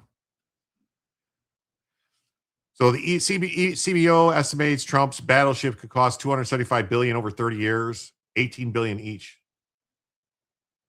We aren't that smart. It seems like it. Seems like it. We're not that smart. Seems like it. We got a repeat criminal sues for $10 million after he broke into someone's business and got shot by the owner. What do you know?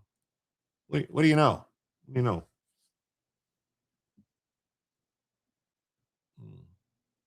That 17 years included technology development. They don't outnumber us in tonnage. Things are a whole lot better than when Biden was president. Oh, they are. The new catapults had variable output for both launch and capture, reducing stress on planes. Oh, okay. I go stop, like, please stop. He's insulting me. He's pretty angry. Okay.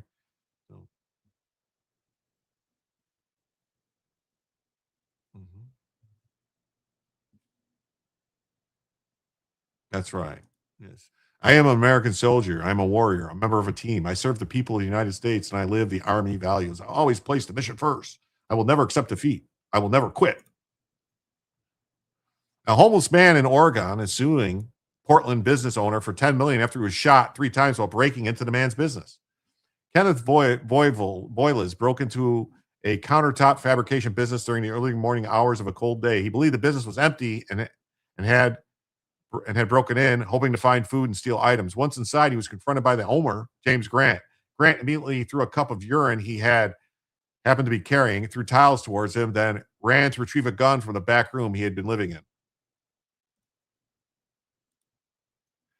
I go, stop. Like, please stop. Boyles recalled. He's assaulting me. He was pretty angry.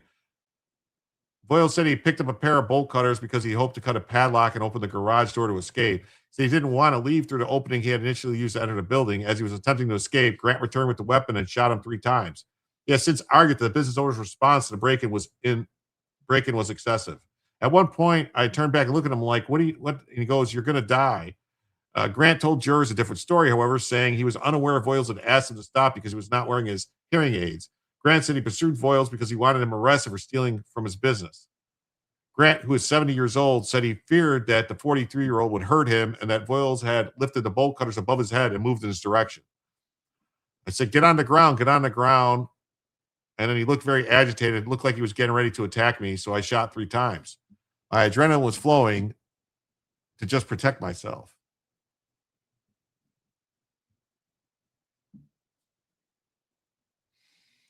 The old Steam required the system to be pre-dialed to plain weight. Emails are more adaptive and efficient. May not have matured enough, though. Oh, sure. I carry a cup of pee everywhere I go. Sounds weird, doesn't it? He wants $10 million now. That's crazy. According to Oregon Live, Oregon law allows people to defend their homes with lethal force from intruders, but it does not allow them to defend their businesses. Grant had a concealed weapons permit. As an Army veteran, he was not criminally charged. However, part of the trial includes whether Grant had a right to sleep at the business. He had previously been found in violation by city officials for residing there due to zoning rules. So they're going to try to screw him over. I went to Bremerton and Bangor. Hey, what's up, Doc? Great to see you. It's always nice to have people here. Chillinating. With the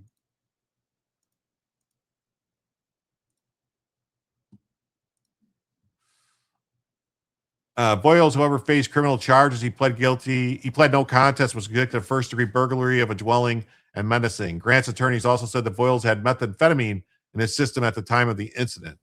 As part of the plea agreement, Boyles was sentenced to 5 years of drug treatment court. He also has a history of burglaries, served a year in prison for unrelated series of car thefts. What?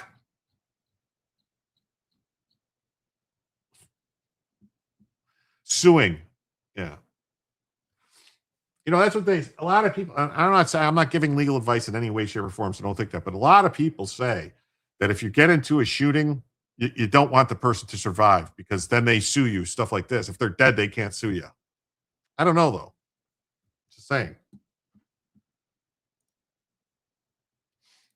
Shield of the Americas. Colombia's new president, El Tigre, is asking President Trump to deploy the U.S. military to help fight the drug cartels. Didn't Howard Hughes piss in jars? That's what they say. Like milk, I think milk bottles. He used to drink like a bunch of milk and piss in jars. Yep. Dead men tell no tales. I heard that once. That's right. Yeah, 2 men can keep a secret if one of them is dead. I've heard that one.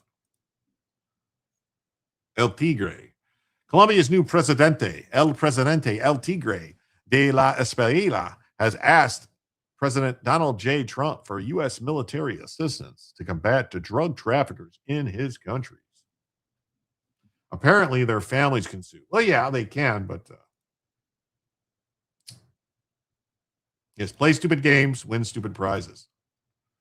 With this move, Trump's Shield of the Americas kicks into high gear, and the cartels finally have a powerful coalition lined up against them. Colombia's new president is a clone of Bukele from El Salvador. The dude's not effing around. I hope so, man. Colombia's a nice place. If it's, Colombia's new right-wing president just asked Trump to deploy the military.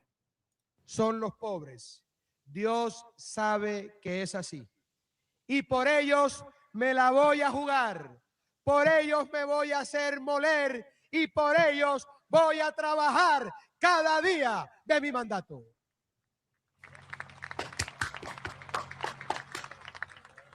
La contracara de la patria milagro es la justicia social. La justicia social para los más pobres y vulnerables de la patria.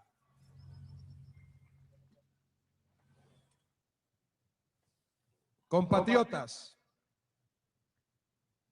la infraestructura dejará de ser un instrumento de retaliación política como ocurrió en los últimos años. Las obras públicas se definirán con criterios técnicos de viabilidad e impacto para las comunidades, nunca por la afinidad o discrepancia regional con el gobierno nacional. Reactivaré los proyectos estratégicos que están congelados. El gobierno trabajará de la mano con gobernadores y alcaldes para definir prioridades y llevar las obras hasta su culminación. Allí donde llegue la infraestructura, llegarán también el empleo, la inversión y el progreso de las regiones, porque este será un gobierno de las regiones y para las regiones de la patria, compatriotas. Yeah. He's basically saying he's not going to fuck around no more. All right. And he's going to do things that are good for his nation. He's not going to play favorites. And he's going to, go after the people that are trying to destroy his country. That's what he said. This will be a government for the people. That's right. It's amazing with USAID gone, South America is turning right. It is amazing, isn't it? It's amazing that USAID is disbanded. We have another right-wing president in the Americas. It's crazy, right? It's crazy. Crazy.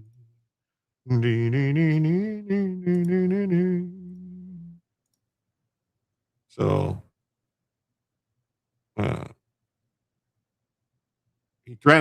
He threatened a bombing campaign against traffickers, promised to build a swath of El Salvador-style mega prisons.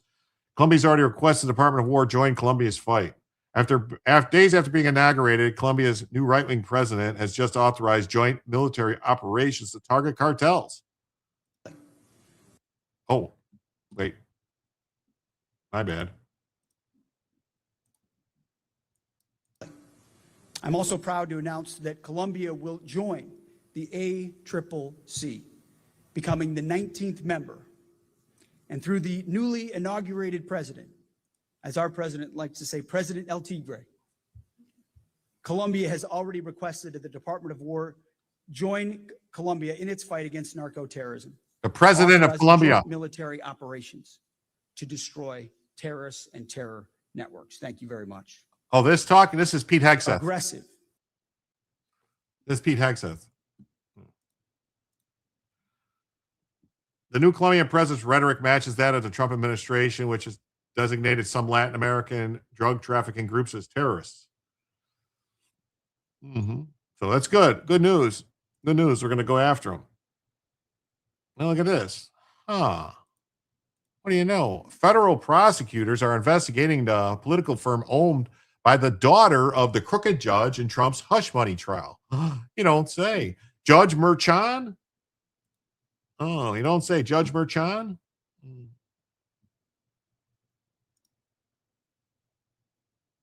Oh, no problem. Beef through rock lobster. There you go. Everyone, sorry I'm late. Gonna rewatch. Well, thanks, Vince. Thanks for being here. I see they mentioned Israel in that article. Did they? I didn't see Israel anywhere in that article.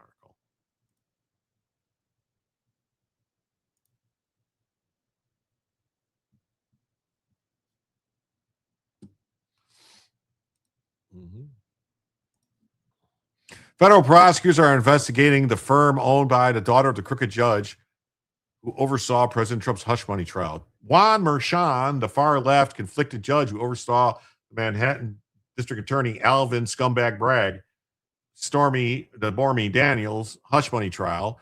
Judge's daughter, Lauren Merchan, is a far-left political operative who worked for the Biden-Harris campaign.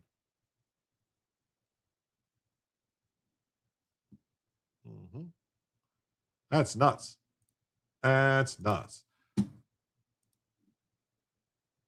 The firm, Authentic Campaigns, received tens of millions of dollars from Democrats who wanted to take Trump down. According to the New York Post, Lauren Merchan helped Democrats raise $93 million off the father's case. New York Times reported the U.S. Attorney's Office in Chicago subpoenaed Authentic Campaigns Incorporated for internal communications with Democrat clients. It says, I couldn't get it all, but basically I'm Colombia first. Americans will help us get rid of the cartels. We'll build a CCOT, and jobs will be by ability, not favoritism. That's good stuff. Good stuff. I think so. Good stuff. If every country in South America has right-wing leaders who care about their country, we wouldn't see floods of illegal immigrants. No, we wouldn't see any. Wouldn't see any of these problems. We really wouldn't. We wouldn't see any of these problems. We really wouldn't. It'd be amazing.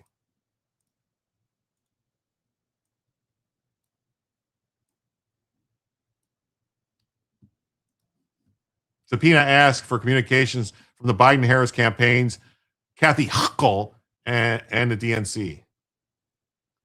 U.S. Attorney in Chicago spent the past year investigating a firm owned by the daughter of Juan Merchan.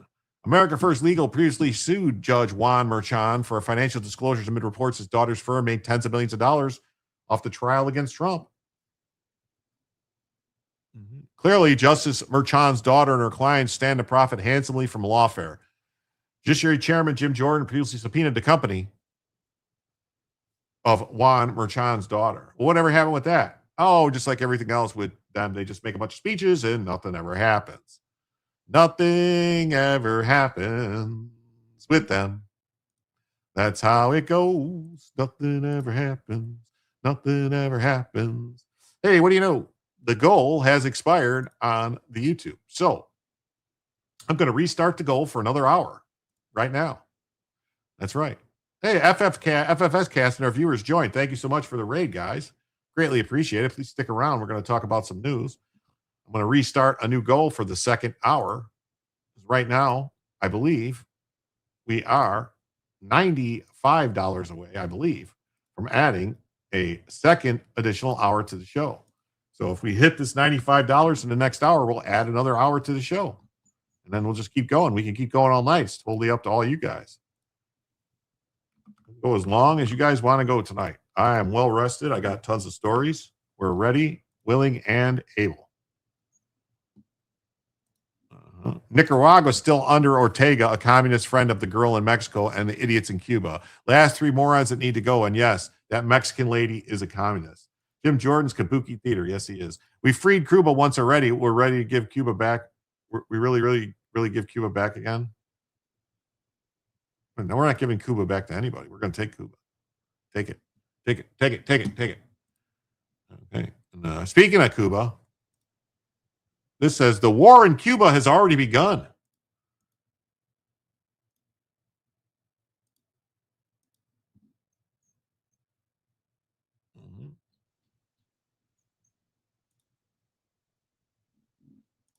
Is this about Cuba? After we finish, and after we finish defeating Iran, which is being very badly defeated, pretty soon I'll be declaring the foremost a territory of the United States.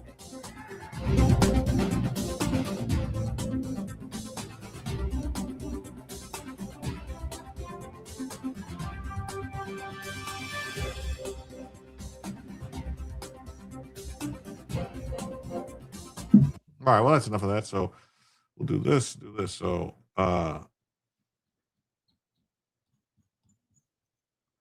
for the more than 9 million Cubans who are slowly emerging from the country's sixth nationwide blackout this year, it's hard to argue the Trump administration's war against the island hasn't already begun. The war hasn't already begun. Has it? Has it begun? It could have begun. Maybe it did. Maybe it didn't.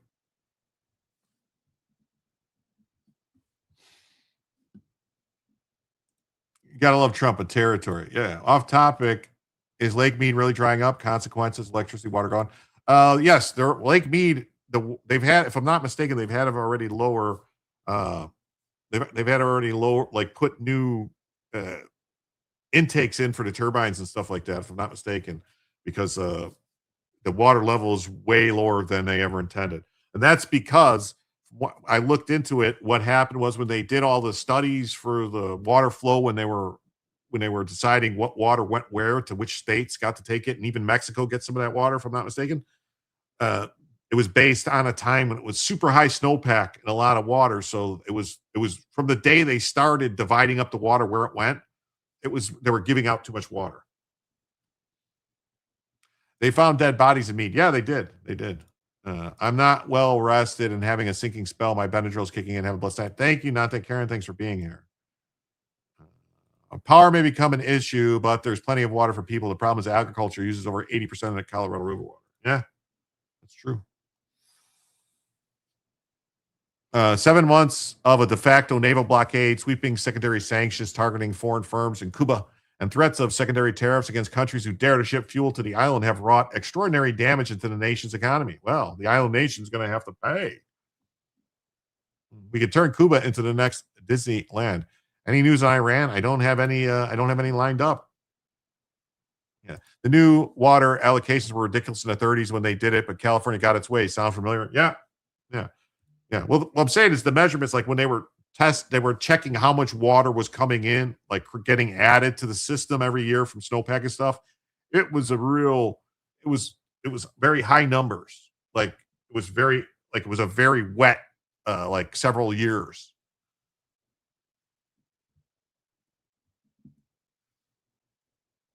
Oh, look at this. We've got thank you, KPT, for $15 on the PayPal. With that, folks, we're now just $80 away from adding a second additional hour to the show. Thank you, KPT.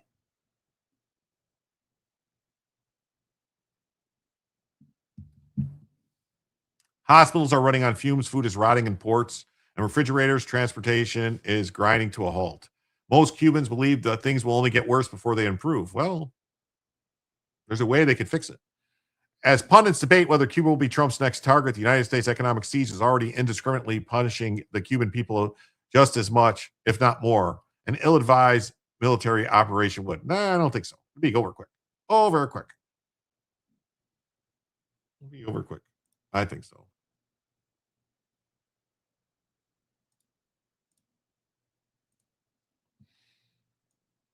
I think it'll be over quick. That's my opinion, but my opinion is, is what I like.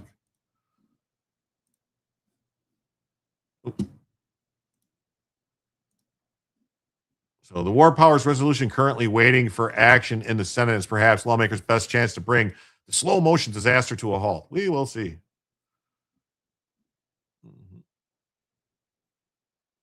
To restrain the reckless regime change ambitions. We've been trying to do regime change in Cuba for fucking 80 years now. So, or not 80, I'm sorry, 70 years. 70. Congress can't pass a budget bill. How can they debate Cuba? It's crazy. Will Marco Rubio be the next supreme leader, or when the current one croaks? You're talking about in Iran. I don't know. As the situation in Cuba grows increasingly untenable, Cubans want and deserve change that politicians on both sides of the Florida Straits have denied them for too long. No, the United States wants to give them change. They just have to get rid of the commies. A doctor in Cuba makes 5,000 to 6,000 pesos a month, or about $25. So there's the situation. Yes.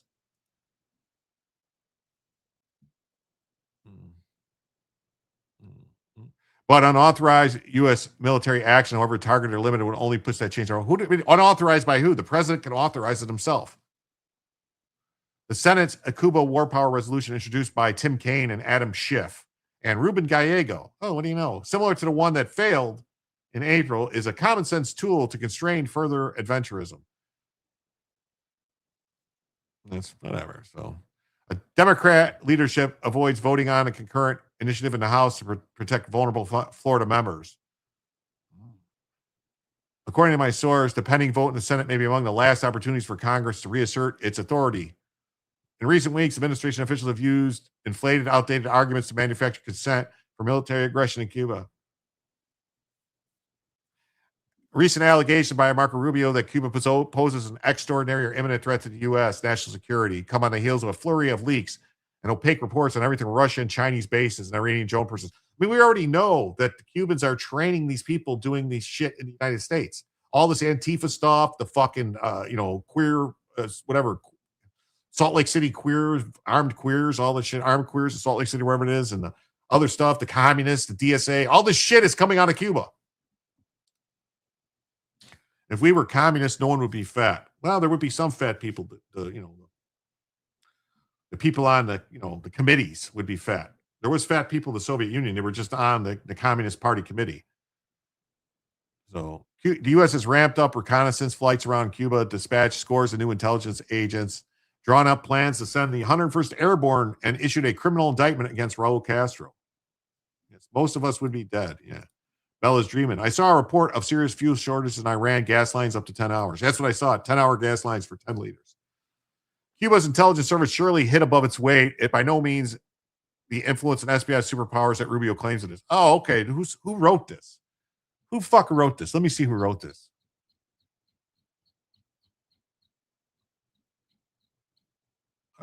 Lee Shankler. Oh, opinion. So this is an opinion piece. This isn't news. This is this guy's opinion.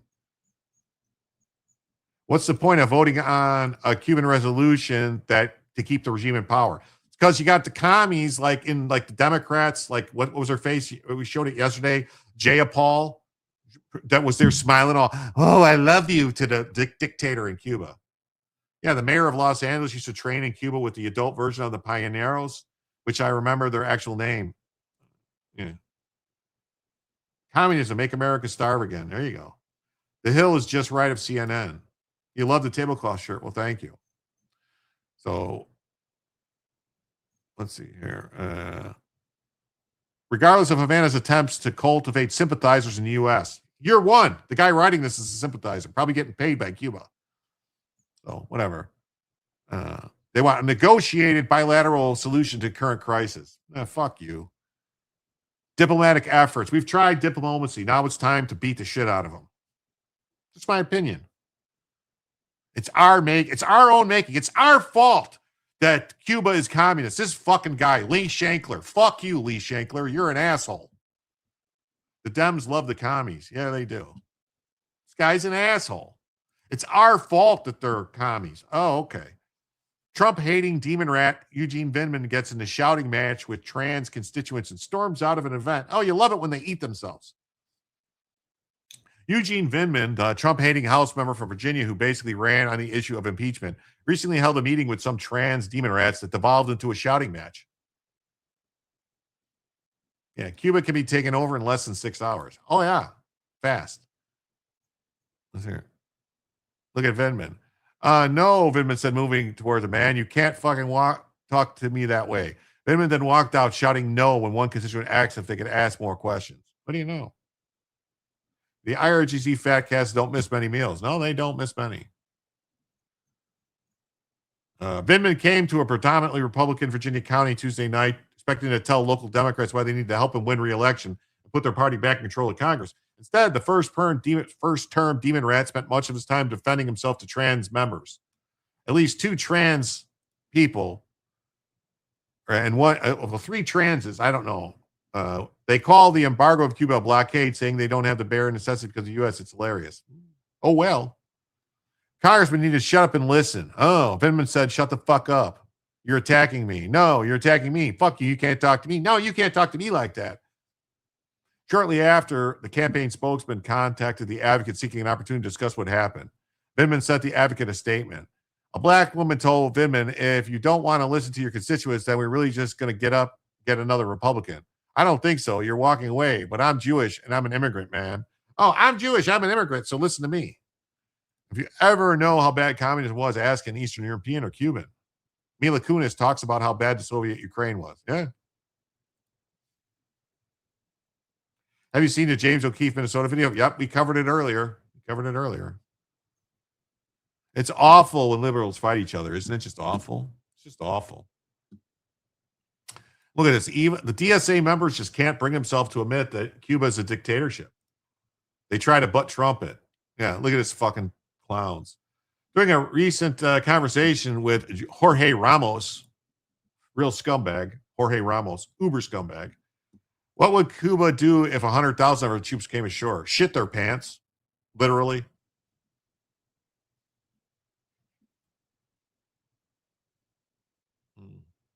Yugoslavia was heaven on earth. It was so good that Russia and America had to team up to destroy it. Yeah, they really did. They should have left them alone. Free cigars. There you go. I want them to get this. I really want to be smoking a Cuban cohiba come New Year's. Just saying. Tito was a great leader. Was he, Tito?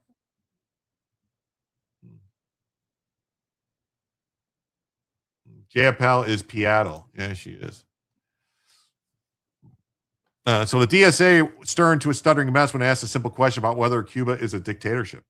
Yeah, Jorge Ramos is a bona fide piece of shit. I was on a flight from LA with him when I was praying we crash. Uh-oh. They immediately tried to make the issue about Trump and the blockade because they cannot answer the question. Ramos keeps trying to give an opportunity. See, is this going to be? Oh, here we go. Wait, this is a different. Wait, what? I thought this was this one. Wait, what's going on here? Co-chair squirm about Cuba and Nicaragua. Let's see here. Here's the clip. All right. But help me understand the difference between the kind of democratic socialism that you support and what's happening in Cuba and in Nicaragua, in Venezuela. Recently, we heard Daniel Ortega saying that he doesn't want to have elections in Nicaragua. Of course, Cuba hasn't had multi-party elections since 1959. In Venezuela, it's clearly still a dictatorship.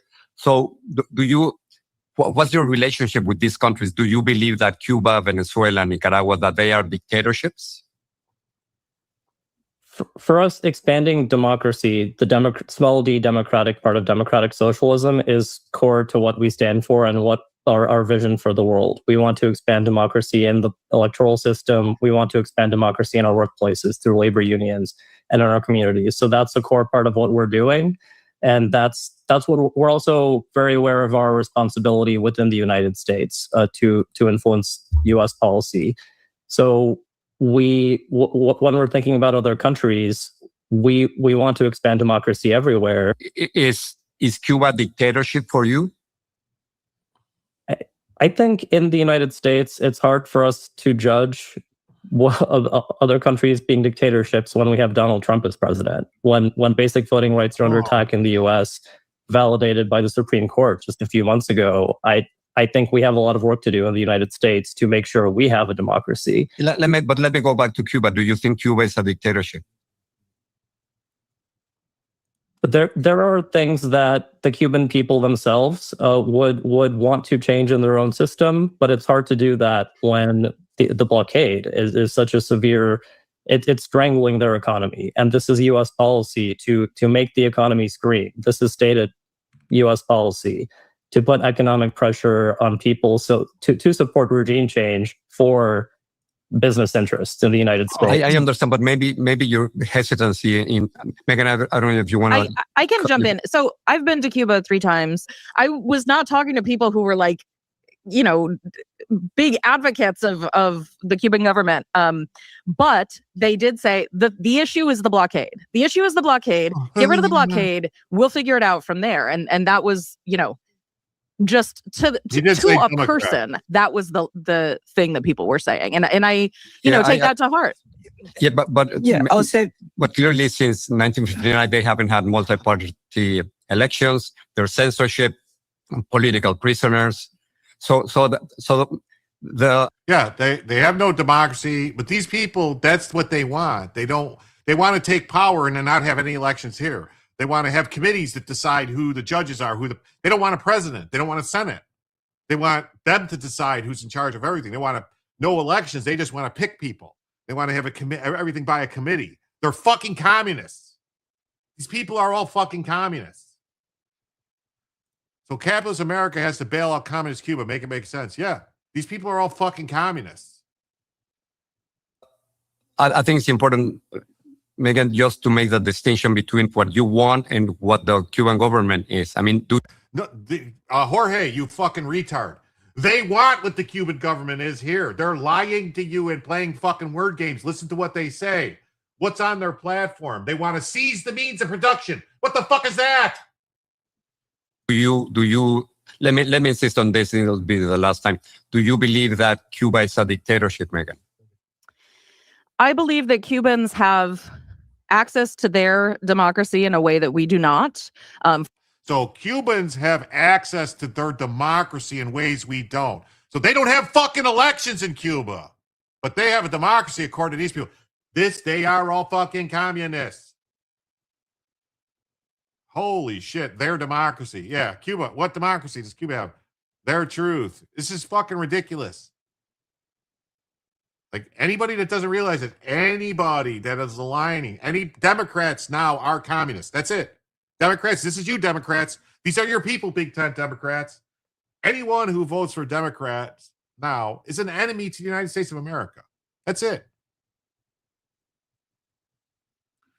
Yeah, the DSA is gay, retarded, and wants butt sex for everyone. Yeah.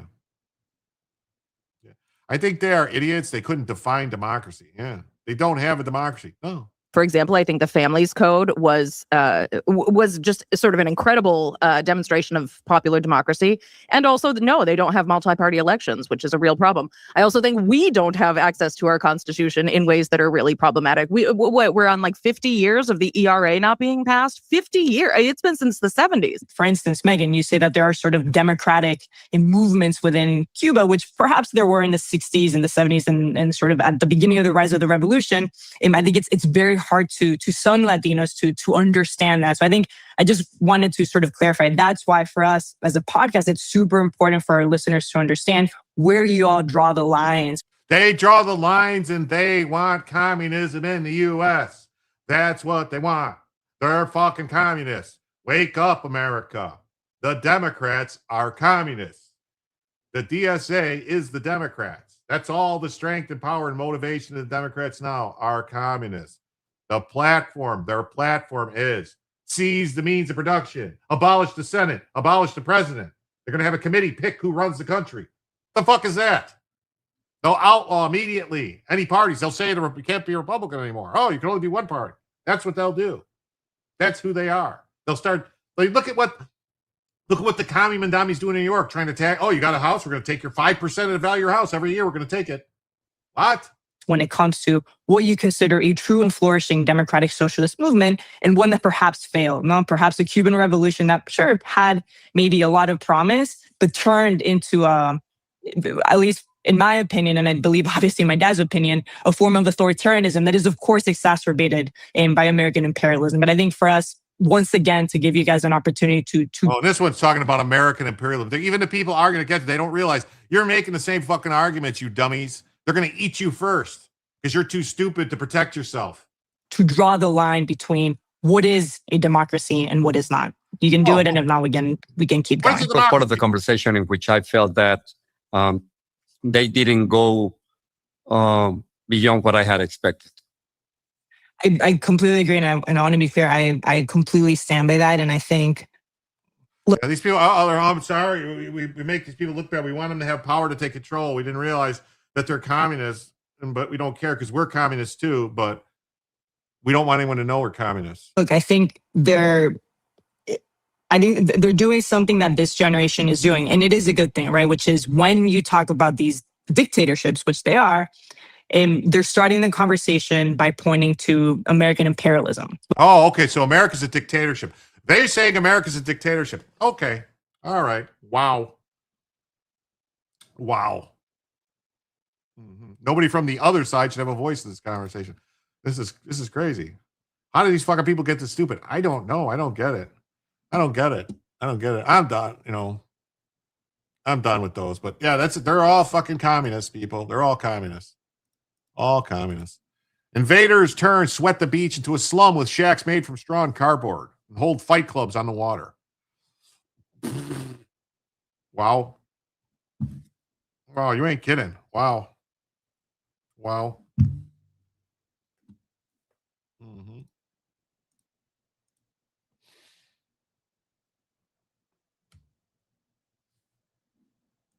This is why the Democrat Party is a giant cripple fight, retards in both corners. Yeah, they were taught to be this stupid. Yeah. So beaches are cluttered with garbage and human waste, leading to fears of cholera outbreak. Failing Spanish Prime Minister, the communist the dirty Sanchez, declared the invasion crisis over and went off to vacation to the Canary Islands. But the reality is the North African enclave is much different. Thousands and thousands of invaders are still there, and a group almost entirely made up of military-age males. Cuba is a dictatorship, and if they want to argue it, they can call me. I'll discuss it with them. I get to have a say in my dictatorship. Free speech isn't a concept in Cuba. Cholera might be the solution. It could be.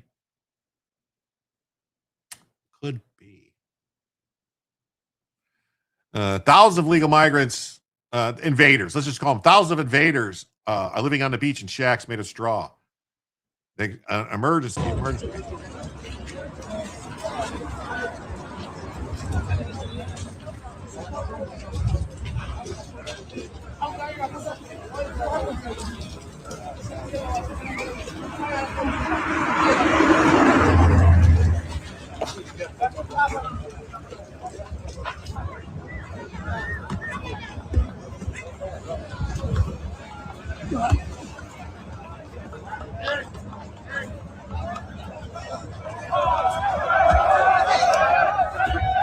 Oh, it's supposedly Spain.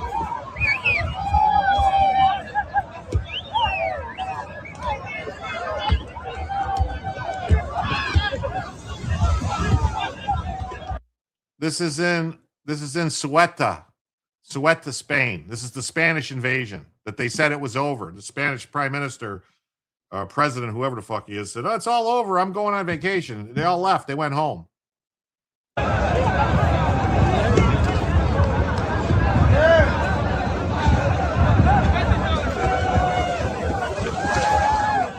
Inside. That's why.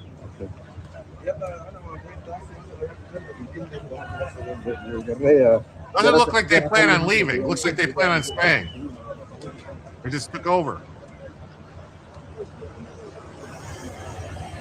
Yeah, they sure do. They sure do. They should change their name to Little Morocco.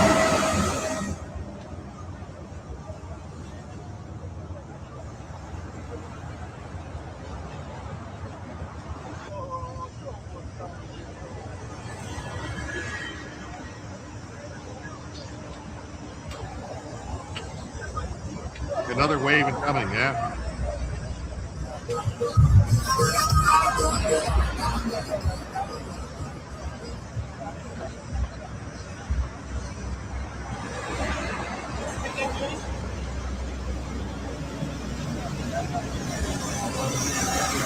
Yeah, the only blockade that we had against Cuba was during the missile crisis. That's it.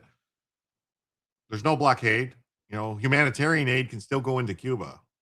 You know, it's just the problem is that the company, if I'm not mistaken, the company called Gaesa that handles the fuel stuff in Cuba is owned by the Cuban military. And so they're sanctioned. The Cuban military sanctioned. And so waterfront got really cheap. Yeah, my God, it's crazy, right? They start beheading native Spaniards. Yeah.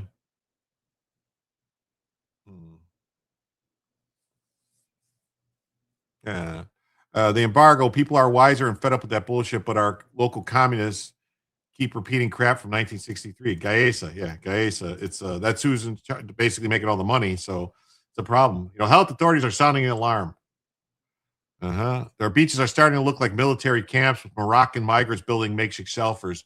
The beaches are covered in garbage, human waste, as doctors warn of cholera outbreak.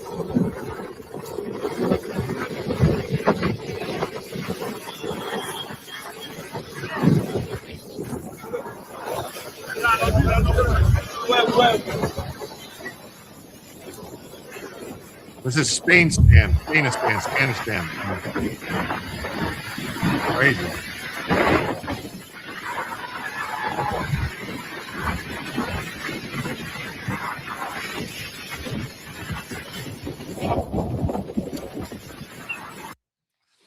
Now, what do you think Emperor Philip would do? Philippe, whatever his name, right? Philip, wasn't his name? Emperor Philip of Spain, wasn't his name Philip? Am I ridiculous? Was that Portugal?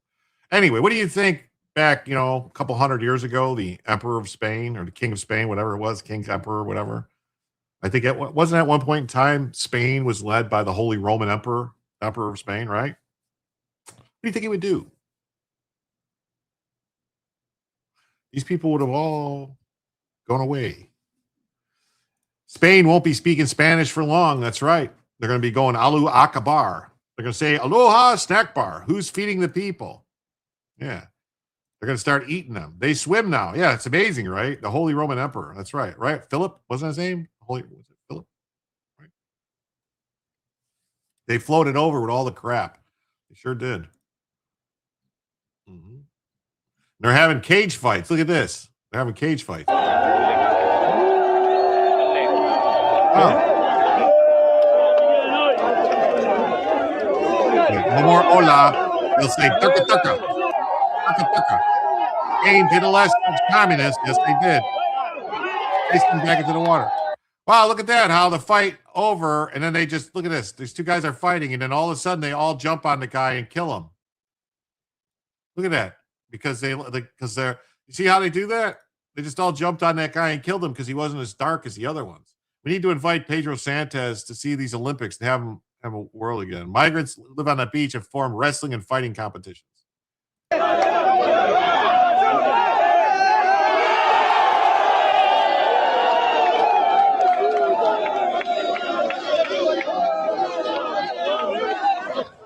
Hoy cuando hemos venido antes no había nadie, ahora está todo el mundo aquí. A ver si lo podéis ver. A ver si lo pueden ver.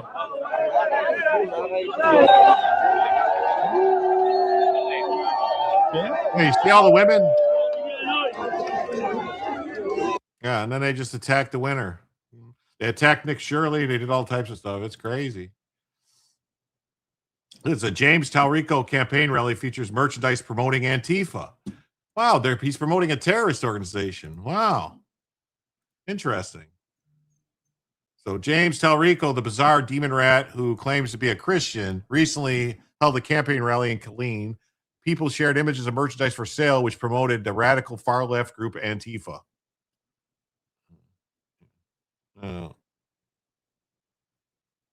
Without the women and children, they would have been mowed down in the water. It also seems strange that Antifa would be associated with someone who claims to be such a staunch Christian. It's crazy, right? Merchandise promoting Antifa terror group were given out free at the Demon Rat Senate candidate's latest rally. Pro-Antifa buttons are being handed out for free at a James Tarlico rally. Look at it. Let's see here. Talrico for Texas, anti-fascist social club. Oh, yeah, that's Antifa. Anti-fascist. Wow. Let's see here. Oh, yeah. And Aunt Tifa. What do you know? If you support fascism, we can't be friends. Oh. Yeah, these are all, only you can prevent fascism. Oh, what do you know? Antifa, anti-fascist social club. Oh, yes, yeah, there you go. There you go. So maybe Antifa's attracted to Talrico's comments about Christo-fascism. All these ideologies stem from Christo-fascism, which essentially, like I said, is just using faith as a raw political economic power. So he thinks that the 10 Commandments and all it, that the U.S. is a Christo-fascist organization. That's what he thinks. Christo-fascism. That's what he thinks. Middle school students tackle a classmate attacking a teacher with a knife and subdue him until the police arrive. Well, these are heroes. These are what you call heroes. Ferdinand and Isabella knew what they called the Reconquista. Antifa needs to change their name to Fascista. Yes. Crusades must be started by Protestants. This Pope ain't got no balls. Yeah, that's true. I'm not from Texas, so if you know, be honest. Is Talrico gay? If you know and not, anything wrong with that, just for info. I think he's gay. I think he's gay. His girlfriend, whatever, claims that they hang out that she met him at a gay bar. She's a beard. Just saying. I let my dog go on the lawn with the Talrico sign in the yard. There you go. Maybe a map. Yeah, he might be. He might be. Italy Muslim Brotherhood dossier? What? You don't say.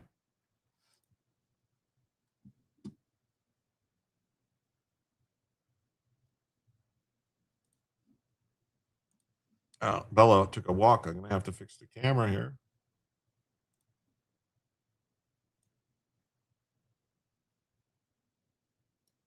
Oh, I forgot to bring her water in here. No wonder. Hold on 1 second. I'll be right back, everybody. 1 second. I got to go get her water. Please press the like button for Bella. I would really appreciate it. Thanks for your support. Please press the like button for Bella. I would really appreciate it. Thanks for your support. Please press the like button for Bella. I would really appreciate it. Thanks for your support. Please press the like button for Bella. I would really appreciate it. Thanks for your support. Please press the like button for Bella. I would really appreciate it. Thanks for your support. Please press the... My bad. I forgot her water. I'm a bad person. I'm a horrible person. I totally forgot her water today. Can't believe I didn't notice it wasn't sitting there. That's Bella from 10 pounds ago. Yeah. Bella looks younger. She looks like a baby. Talrico says there's 6 genders. Yeah, it's crazy. A gay man and a lesbian hook up at a gay bar. Can't make this up. It's crazy, right?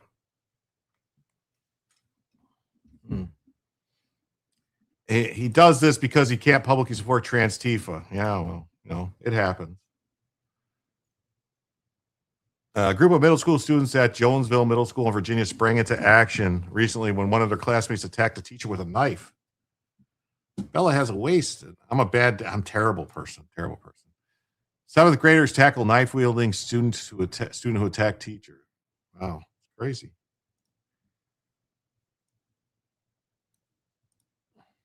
When a 12-year-old boy stabbed a teacher, several students came in and tackled the kid. They certainly need to be commended. They probably saved a life. Get Bella another water bowl. Well, the problem is, this is the problem. My youngest grandson likes to play in the dog's water bowl, so I have to keep it in a spot and keep him away from it because he'll just basically dump it out and everything, and then it's all over the floor. So if I had 2, then that would be twice the mess to clean up. So am I lazy for not having 2? Maybe. Good afternoon, everyone. We begin with breaking news this afternoon in Lee County, Virginia, where a 7th grade student is in custody after a teacher was stabbed at Jonesville Middle School this morning. News 5 spoke with Sheriff Gary Parsons a short time ago, and when I was talking with the sheriff, he told me the student used what is believed to be a cutlery knife, possibly from the school's kitchen, to stab his teacher during class. They're still working to find out exactly where that knife came from. But Sheriff Parsons also telling me this teacher received serious but non-life-threatening injuries, but some of those wounds were enough that required stitches. The sheriff crediting several of the other boys in that classroom with subduing the attacker this morning and preventing more serious injuries. They're The going to sheriff's charge the department kids now with working crimes. with the Commonwealth's attorney to determine charges, as that 7th grader is now in custody. The investigation's ongoing. As we learn more about it, we'll share it with you here on the air and also online at WC. Oh, yeah. The charges are going to be the boys who tackled some dude are heroes and should be treated that way. Yeah, they're going to bring them up on charges probably.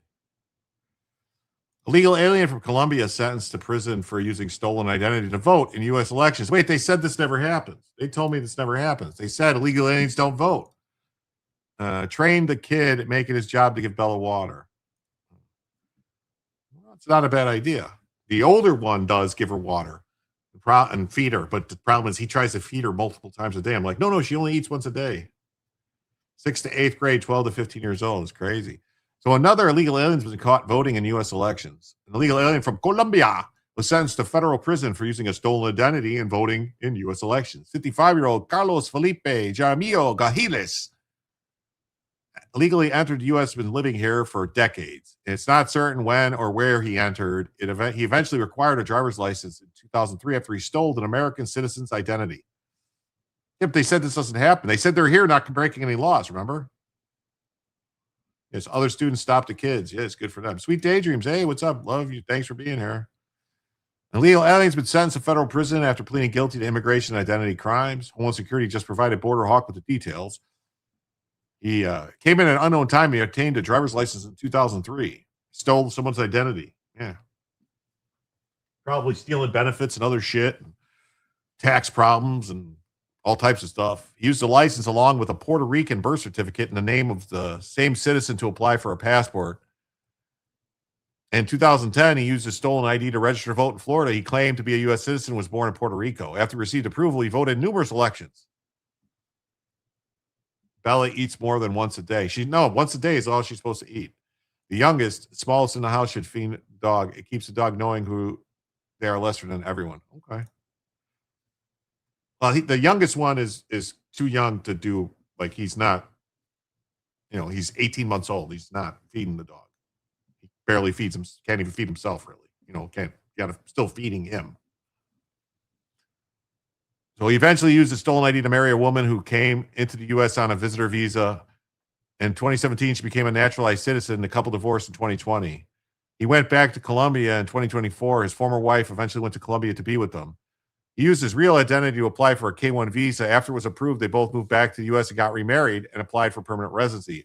After Homeland Security, the State Department and Social Security Administration investigated him, he was arrested. He entered a guilty plea. So this guy tried to come in. He stole someone's identity, then went back to Colombia, and then remarried the woman that he helped get citizenship. So her citizenship should also be revoked. He entered a guilty plea, falsely claiming to be a U.S. citizen, making false statements of a U.S. passport, and using a false Social Security number. Sentenced to 3 years. The wife should also lose her citizenship. She should be denaturalized. So hopefully this is one of the people getting denaturalized. My ex-husband was a part-time San Jose police officer at middle school. He could not believe how disrupted these little ones were. San Jose, California, Salty Sea, or San Jose somewhere else. My daughter was doing it before age 2. I'd give her the measured amount. She put it in his bowl. Okay, I'll try. I shall try. The alleged Palisades fire arsonist faces new indictment after mistrial in the initial case. Can you believe this? Have you heard about this?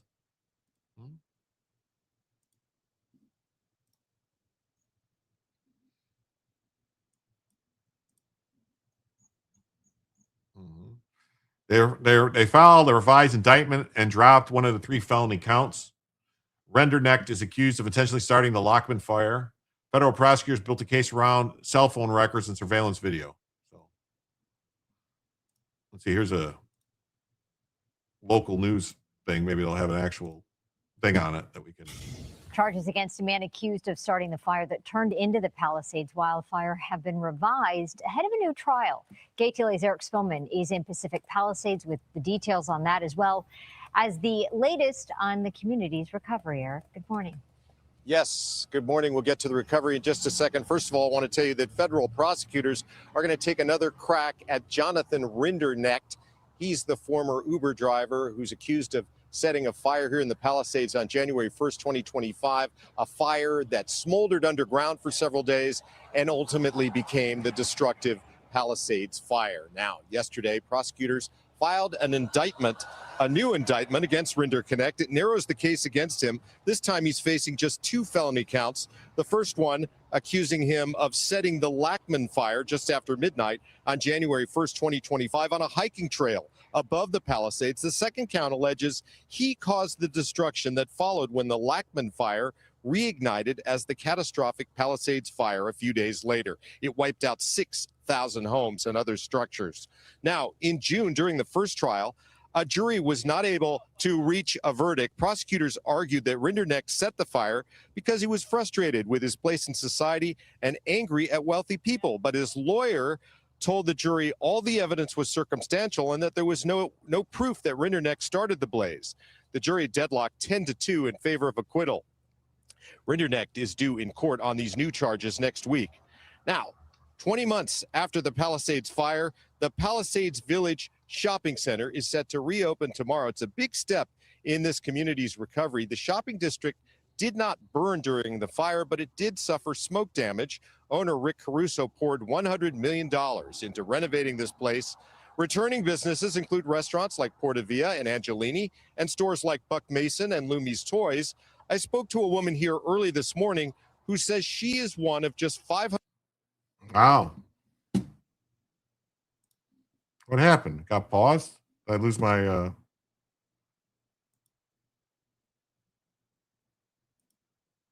Rendernecht is due in court on these new charges What next happened week. there?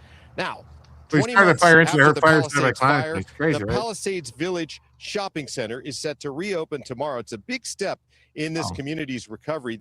I was in San Jose for a little over a year before I went in the Navy, living with one of my uncles. I worked at the Great America in where's it? Santa Clara, right? Yeah. Right? I think Santa Clara, right? It was a Great America that I worked there for 8 months, 9 months before I went in the Navy. If they haven't built any of the houses, who the F's going to be shopping there? Nobody. Nobody at all. I was told the fire was caused by climate change. Yeah, I guess they all lie. So yeah, so they're going to recharge this guy. 6,000 homes, I'd say that's 6 to 20 billion in damage. It's a lot of damage. A lot of damage. A lot of damage. Got this story too. Socialist lawmaker Emily Gallagher says shoplifting is biological need. It's okay. You got to do it. Great America's closing at the end of the year. Yeah, Bella's upset.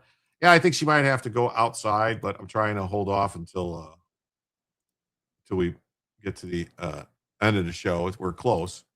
We're close. I don't think we're going to make the goal. We're still 80 away or something like that, right? I think. Why is Bella crying? She wants to go outside, probably. Maybe she wants to go outside, go potty, maybe. But we're close. What was this? What is this? It's her seal of approval. Brooklyn socialist lawmaker declared this week that shoplifters had a right to swipe items like soap and toothpaste from local stores without getting busted because of their biological need. No, but it's because they sell that shit, because toothpaste is expensive and it's small containers and they can turn around and sell it. That's why they steal it. State Assemblywoman Emily Gallagher suggested that shoplifting should be legalized. end a few minutes early and take care of beautiful Bella? No, it's okay. We're almost there, man. We got 15 minutes left to go. If Bella's feet smell like corn chips, give her some yogurt. You smell your dog's feet? Huh? Why would you smell her feet? You gotta go outside? Well, you guys want to just wait 5 minutes or whatever? I'll pause the. Oh, this is what I could do. You know what I could do, real quick? I know what I could do. I'm gonna do something. I'm gonna put something on, and I'll just put Ricada on and share it, and you guys can listen to him for a little while, and while I take the dog out. That's what I could do. If that happens, the damages. Right? I could do this. See? The damages are all like it's borderline I'll incalculable. just take her out. Okay. $500 million. How do you weigh the damage of getting the American population to see Bridget McCrone as a man? Like, what even is the damage? Like, you can't fathom it.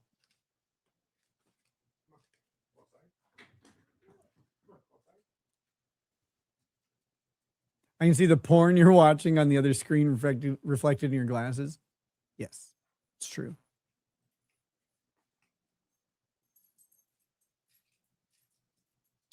Some of them have way better evidence than others, but I've seen them myself. I know conspiracy. In fact, the federal government has hundreds of thousands of laws about conspiracies. They see them everywhere.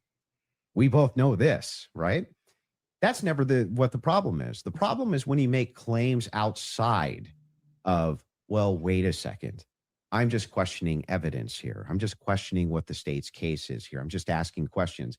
It's when you make claims outside of that, where you claim that there's good evidence or good standards you should believe because, and then it turns out that it's all nonsense or it's wackadoo stuff or it makes no sense.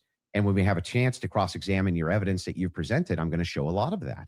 A lot of this conjecture that's based on literally nothing, that leads from no inferences whatsoever. Like you couldn't even infer it logically.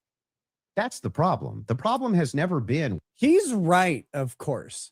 Who wants to be lectured by an argument or debate professor about your inability to infer stuff? Like no one wants to be told that. So I'm sure Candace doesn't like it, but she also may not understand it because it's said in basic English. But she's talking about inferences when she means coincidences. That's what she's doing.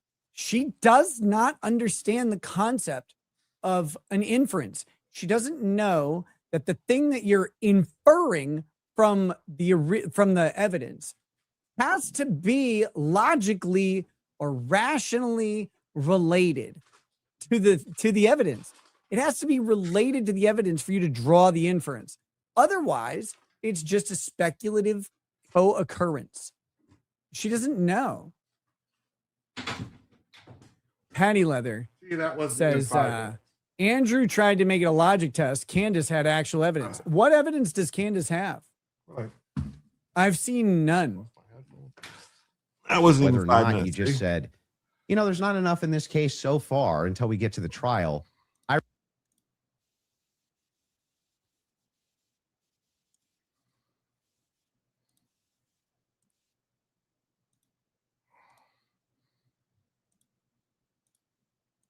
All right. It's the stage. Bella's back. She went pee. Oh, no, not more Candace crap again. Well, I just put it on for a second. I like Nick. He effed up. Who doesn't? Yeah. He's trying to come back. He's trying to make it back. So we'll see.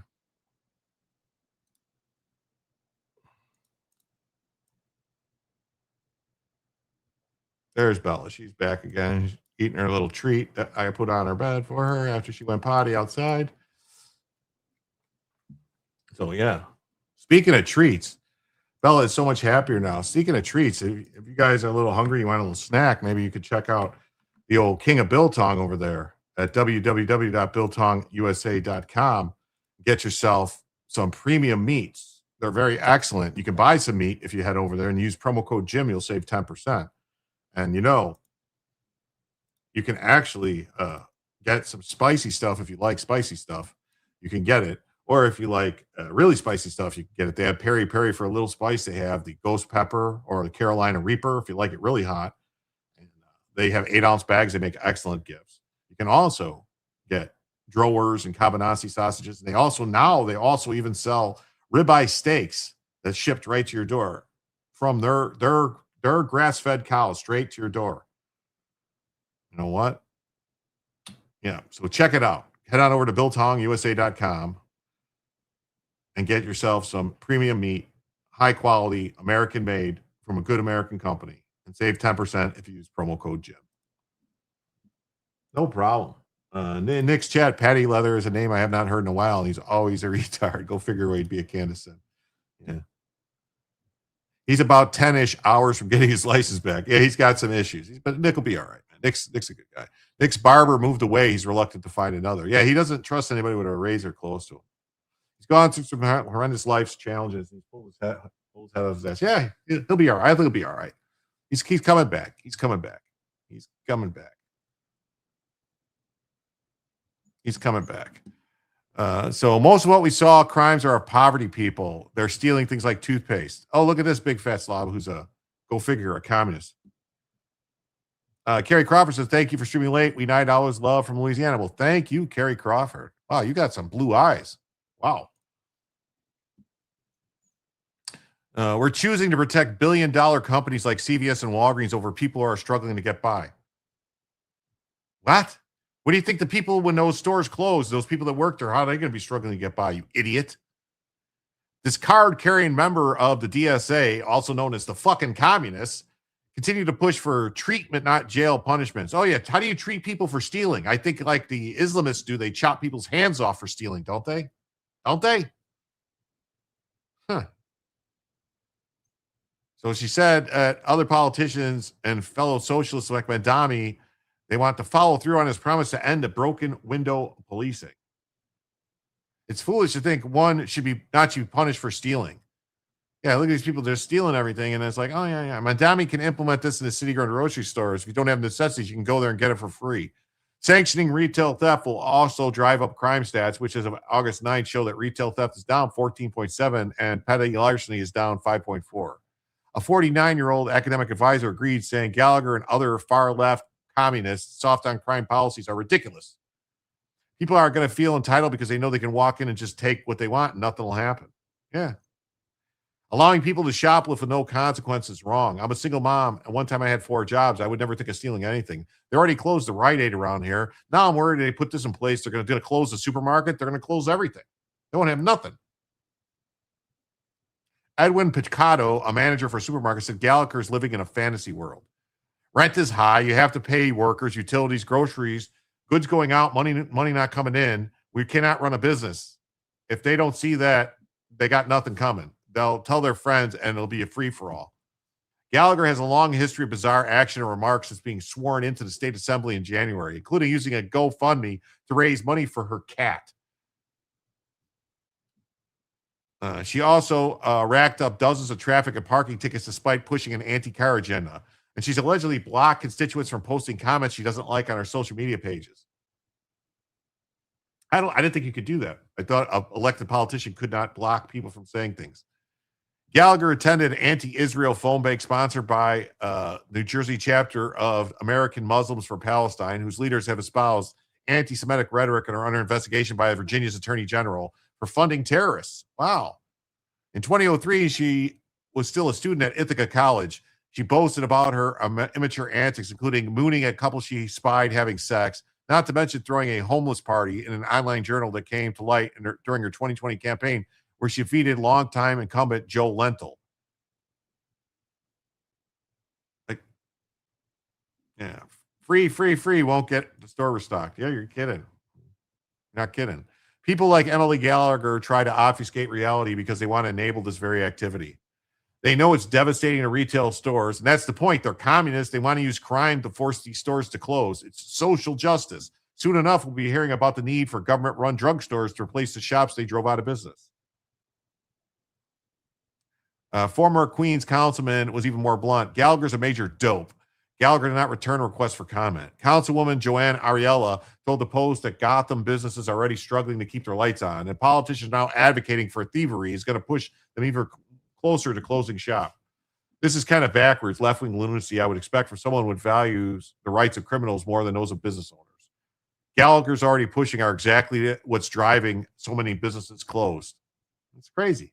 This is what the commies want, though. That's what the commies want. And then they'll come after you and try to hurt you if you try to protect yourself or defend your business. That's what they'll do. Manhunt underway for multiple suspects after 5 shot and wounded at Virginia State University. VSU. At least 5 people have been shot and wounded, with 1 in critical condition after a mass shooting took place at VSU, Virginia State University. Police have actively been searching for suspects. Shooting took place near the quad annexes around 1:30 a.m. 5 people were taken to a local hospital, 1 in critical condition. Of multiple suspects, police confirming those details, saying a number of people were hospitalized. The university posting this statement on their X account roughly an hour ago, confirming the lockdown, writing in part, "At this time, none of the injuries appear to be life-threatening." They're also urging everyone to avoid the residential area where it happened. No word on any arrests. Campus police are investigating alongside county officials. We are monitoring this breaking story and we'll bring you the latest throughout. Yeah, how are they searching for the suspect when they don't have a description? The morning.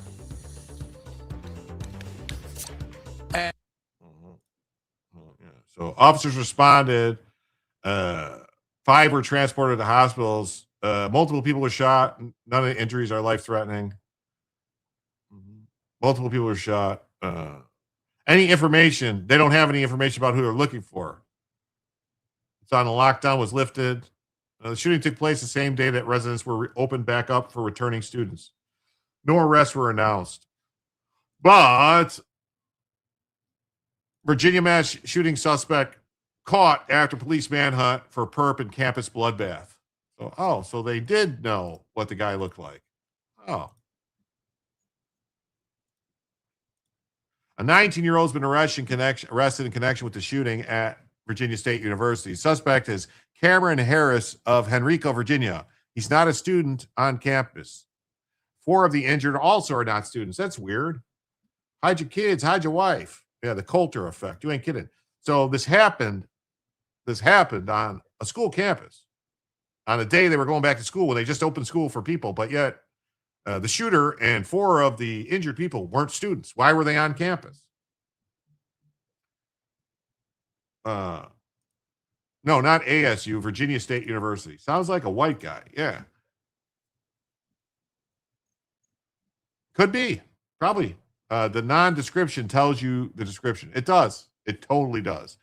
1 of the injured students has been released from the hospital. Their identities have not been released. No information regarding motive is available. Police obtained 8 felony warrants for Harris, including malicious wounding and use of a firearm. If they don't give a description, you know the description. Harris was taken to Chesterfield County Jail. He's been held without bond.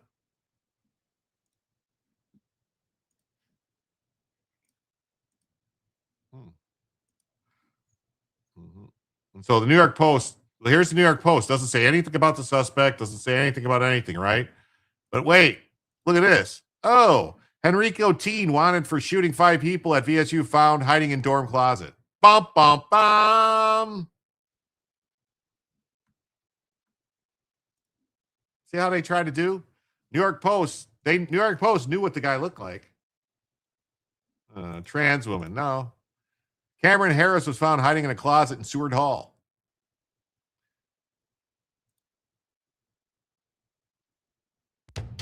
CBS 6 News at 11 starts breaking news. Engine 212, Ambulance 208, and Battalion 202. Gunshot wound, 3310, Boys on Street. 12, Ambulance 208 and Battalion 202, copy you're out at 0136. There's a possible victim at the roundabout. When you enter, we advise you stage of arrival. Shots rang out right outside the Virginia State University dormitories last night. Coming up, our AJ Nwoko will tell us how students and Virginia leaders are responding. But breaking news tonight, a 19-year-old has been arrested in connection to last night's VSU shooting. Thanks for joining us here at 11. I'm John Burkett. Cameron Harris of Henrico County was found in Seward Hall hiding in a closet around 4 this afternoon. Chesterfield police say Harris is not a VSU student. He is now being charged with 8 felony warrants, including malicious wounding and use of a firearm in the commission of a felony. More charges may be pending. As for the victims, their ages range from 17 to 23 years old. Our AJ Nwoko was at VSU all day and shares the voices of students who recall the moments they heard gunshots. Before we get into that, I just want to announce that we got a $5 donation from Lurch Linker on the Cash App. Thank you so much. That means right now we're just 75 away, folks. Just 75 away from adding a second additional hour. We're close. We're right there. Can be there. Chappie TG doing 911 calls. It sounds like some weird stuff, doesn't it? Maybe because the people they have work in the dispatch don't speak English. Students are spending the weekend moving into their dorms ahead of classes starting Monday. But early Saturday morning, there was a mass shooting just outside of Magnolia Hall. I spoke with one of the VSU students who was inside his dorm when the shooting happened. He said he heard those shots and he was terrified. Welcome week is where all the freshmen get here a week early. At Virginia State University, rhythmic sounds from the drumline range students into campus ahead of the first day of classes Monday. I wasn't expecting that at all. But freshman engineering student Miles Blake says the percussion ringing out early Saturday morning. I knew something was going to happen, but I wasn't expecting a shooting. Was much more terrifying. What do you mean you knew something was going to happen? Everybody was just running. I saw everybody running. So I knew it was shots. This police scene here was the result of a mass shooting near the University Quad Annex buildings on campus on the 3300 block of Boyso Street, which injured 5 people, one of those critically. There was like 100 shots going off. 100 shots going off, rapid victims, fire, wow. including a VSU student, were taken to nearby hospitals. VSU officials confirmed that the student was among those with non-life-threatening injuries and has since been released from the hospital. All the RAs were running outside, telling all the students to come in, and nobody could really walk outside their building. The act of violence prompted an hours-long camp. So we know who it was that did the shooting. So there he is. Cameron Harris, just shooting people. So he's not a student. He was taken to Chesterfield County Jail. The shooting happened at 1:30 a.m. Wow. Crime Action raised question: who is hiding the suspect and where is the weapon? Yeah, they didn't find a weapon. They don't have who's hiding them. So all these people were visiting. They were just all visiting people there. They got shot. Oh well. Oh well. Okay. South Korean president proposes talks with North Korea. We're only 5 hit of 5 passed. No, I don't think anybody died. Why is he smiling? Oh, because he's like, show that, man. Yes, I'm saying. I hope whoever was hiding him is also charged. You would think, right? So, South Korean President Lee Jae-myung proposed talks with the North Korea to formally end a long-running Korean war. As Pyongyang ties deepen with Russia, he asserts the status is irreversible. Two Koreas remain technically at war because of the 1950-53 conflict triggered by a North Korean attack, ended with an armistice rather than a peace treaty. Lee made the proposal in a speech at the ceremony marking the anniversary of Korea's liberation from Japan. Let's put down our intentions to threaten each other and begin discussions to end the long-running war. Through this, maybe it's possible to discuss effective measures to halt the advancements of North Korea's nuclear capabilities. Lee's proposal came as North Korea this week denounced upcoming annual U.S.-South Korean military drills. Pyongyang has also recently bristled over Japan's gradual military buildup. Wow. North Korea repeatedly declared itself an irreversible nuclear state. Well, because once you got a nuclear bomb, there's really no going back. Donald Trump and Hanoi collapsed over scope of a summit between Trump and Kim in 2019 collapsed over the scope of denuclearization. South Korea's dovish president has reversed the stance of his hawkish predecessor since taking over Seoul. And so it sounds like a communist snuck in South Korea and wants to surrender. South Korea's unification minister even claimed Seoul had abandoned its campaign prioritizing pressure on the North to dismantle its nuclear weapons, focusing instead on halting expansion of their nuclear activities. Blah, blah, blah, blah, blah, blah, blah means nothing to anyone in modern world, North or South. You couldn't, right? So the hermetic leadership of North Korea has yet to respond to their offers. So Colonel Ryan Donald, spokesman for the U.S. and South Korea Combined Forces, said North Korea's deployment to the Eastern War has changed the threat his soldiers face on the Korean Peninsula. That's right. They're taking lessons learned in Ukraine and bringing them here to come after us. That's what they're doing. That's what they're doing. All right. We got this story here. Deranged Michigan gunman Chad Hickman, who killed 5, was child abuser, locked in toxic divorce battle.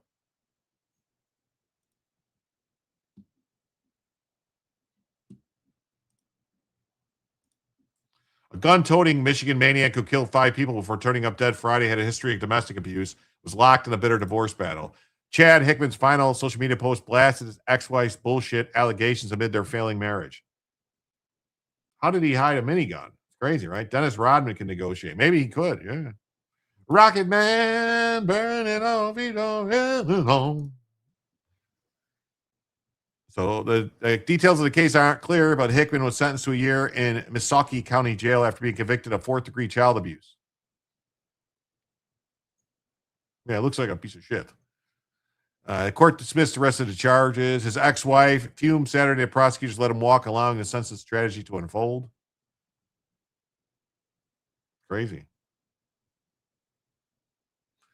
So, county prosecutor and Judge Ransom let this man walk free, and everything he did to my children and I was released and allowed him to torment us, and no one stopped him. Now innocent lives are taken. Wow. That's what happens. He claimed Hickman used threats of harm and violence. He allegedly refused to work and placed a financial burden on her, stole cash the couple planned to use to renovate a rental property they shared. That's weird. Friends and family testified that Hickman and Fry were violent towards one another in what the judge described as a toxic relationship. The judge ordered the marriage dissolved in July 2025. The case was still moving through the courts at the time of the deadly rampage. Wow. Everything my ex-wife said about me was a lie, and I've proven it in front of 3 different honorable judges. Katie Hickman Fry told all these lies about me simply as part of an orchestrated hit to literally take everything we owned in a divorce. He added in the post that leaving Katie was the best thing I ever did, despite every evil thing she threw at me. It's not clear if the legal battle played a part in Friday's rampage. Bloodshed. He had a large tattoo of a gun on his thigh, opened fire in the Lake Township home, leaving 3 dead and 1 in critical condition. 2 more slain victims were later found, 1 in the woods, another in a separate home. He's eventually found dead in a wooded area. Cops were trying to piece together the gunman's motivations. The name of the victims have not been released. There's only 15,000 people living in there. Wow. Oh, that's crazy, isn't it? That's crazy. That's crazy, people. All right, everybody. I want to thank everybody who was here. I want to remind you all to please hit the like and please subscribe if you haven't already to the channel. I'm going to send everybody over to Rackadackets. All right. The old Rackadackets show. And you can go over there and hang out with him. Tell him I said hi. Tell him to send me the link sometime. I'll join his show. I'll spruce up the joint. I'll see everybody tomorrow, Sunday night. Hopefully not 10 o'clock, maybe 9 o'clock Sunday. We'll see. 9, 10 o'clock Sunday night, maybe 8. We'll see what time. As soon as I can get going a show tomorrow, I will. Good night, y'all. Please remember to hit like, please subscribe, and please come back tomorrow for Jim to tell you the news.